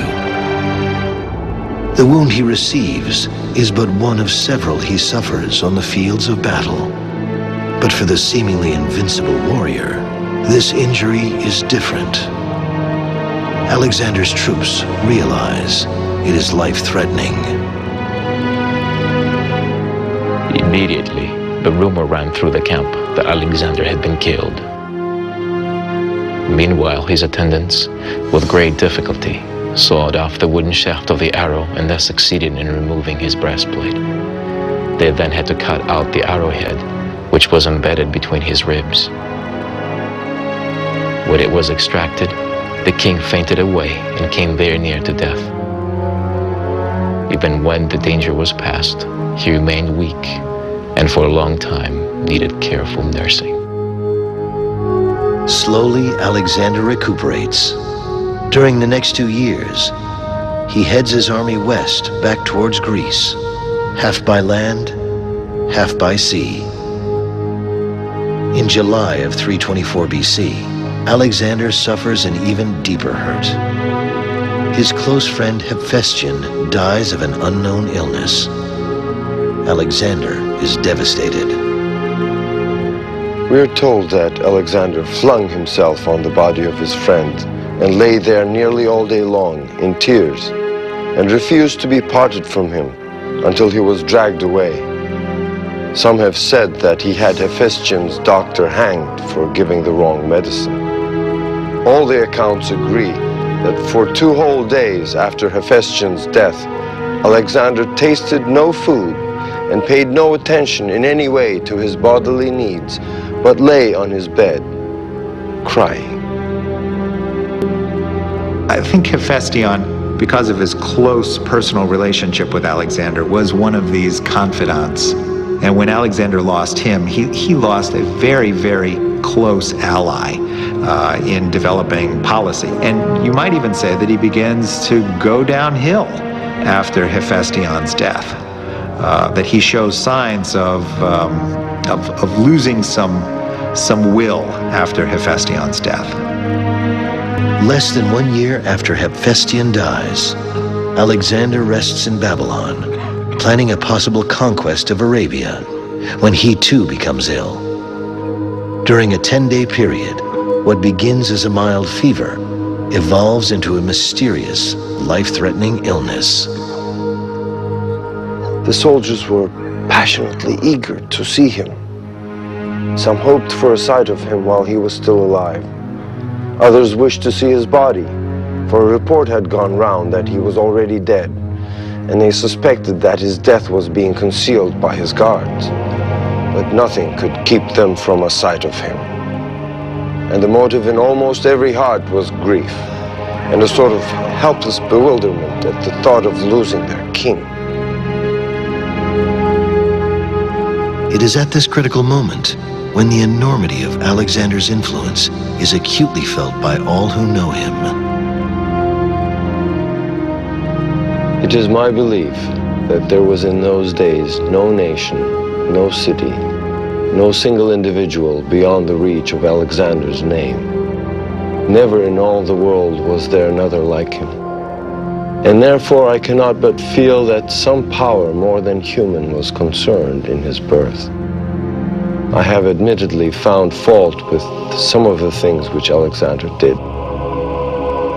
But of the man himself, I'm not ashamed to express ungrudging admiration. It is also at this moment when Alexander's officers begin to question what will happen if Alexander dies. Who would rule the conquered territories? The prospect of ruling such a vast empire without Alexander is a daunting one. There is no doubt among Alexander's officers that no single human being could ever take his place. The territories would have to be divided. They also know that if Alexander himself does not proclaim who will inherit which regions, fierce jealousy would rear its ugly head, resulting in wars between the very leaders who fought united under the banner of one mighty king. Would Alexander be able to defeat his illness, resume his conquest, and lead his loyal forces to even greater glory? Or would he finally prove that he is not the immortal son of Zeus by dying the death of a mere mortal?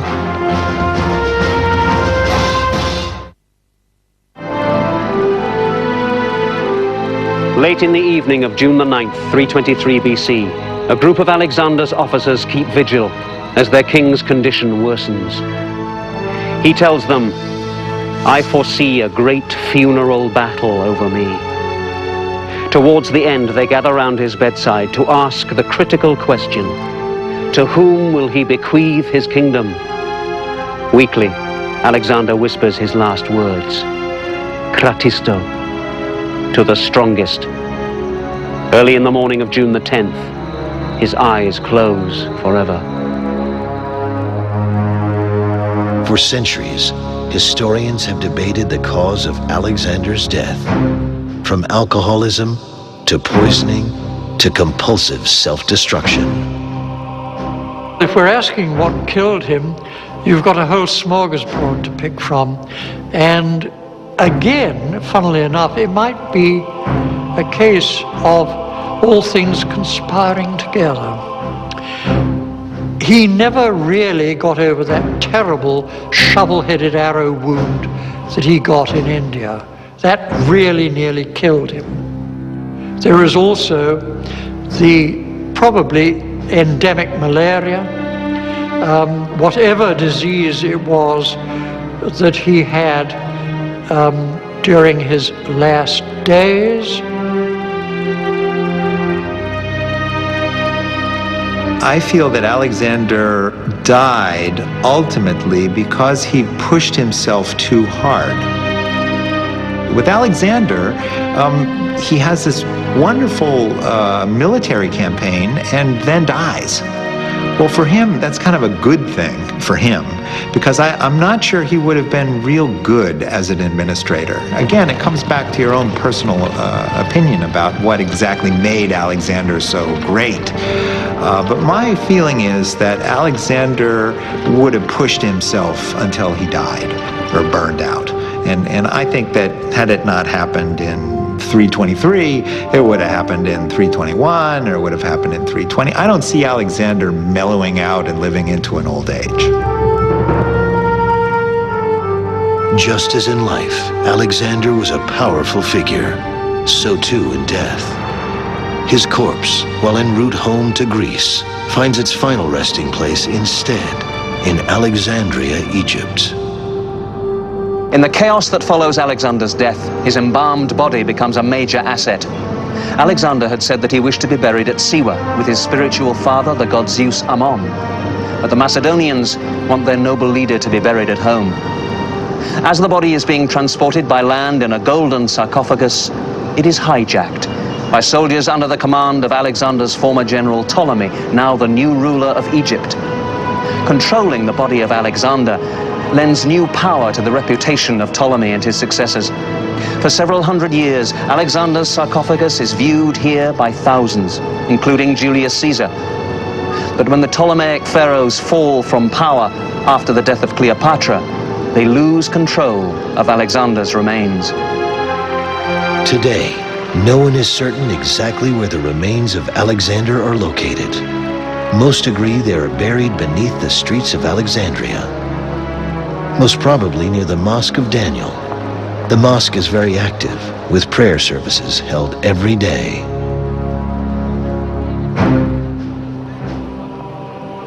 If Alexander the Great was indeed buried somewhere near the Mosque of Daniel, then it's likely that he would have been brought here, part of the labyrinth of tunnels underneath all of Alexandria. These were designed as cisterns for the storage of water, and this particular one is directly underneath the mosque. This is believed to be a holy place where the bodies of religious leaders have long been buried. Many attempts have been made to find Alexander's remains, but so far, none have come even close to success.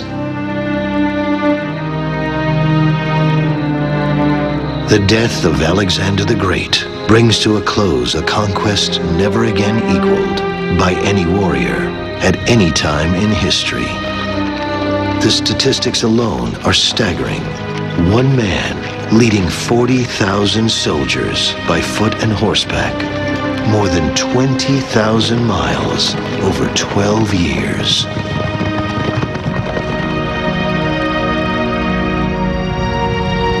The vast kingdom which Alexander fought so hard to build over a 12-year period ultimately becomes divided among more than 20 rulers.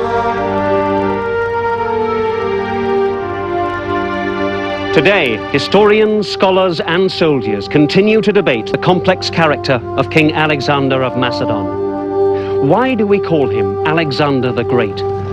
Most agree he was the finest military commander that ever lived. He also created a cultural exchange between East and West that became a pivotal point in human history. But he gained his empire at a huge cost of death and destruction. If he had lived, how much further would he have gone? Perhaps we are fortunate that we will never know. At the end of his short life, Alexander was walking a fine line between genius and insanity. Alexander gives an example to the world of a general, the likes of which we have never seen since. Every major general compares himself to Alexander, and I think most every major general feels that somehow he falls short of Alexander. Alexander himself was so powerful a figure that during his lifetime, men who afterwards became great kings, marshals, and leaders, while he lived, they were no more than senior officers, lions to his lion tamer. And even after his death, they were still so scared of him that in council meetings, his crown, his scepter, his royal robe presided at the head of the table. He was still there for them, even though he was dead. Alexander appears to have had not one moment of self-doubt, not one moment of fear. Whether he was a god or not, he certainly had the confidence of one. He had an absolute vision of his own greatness, and in the end, we are forced to agree with him. He is, and will always remain, Alexander the Great.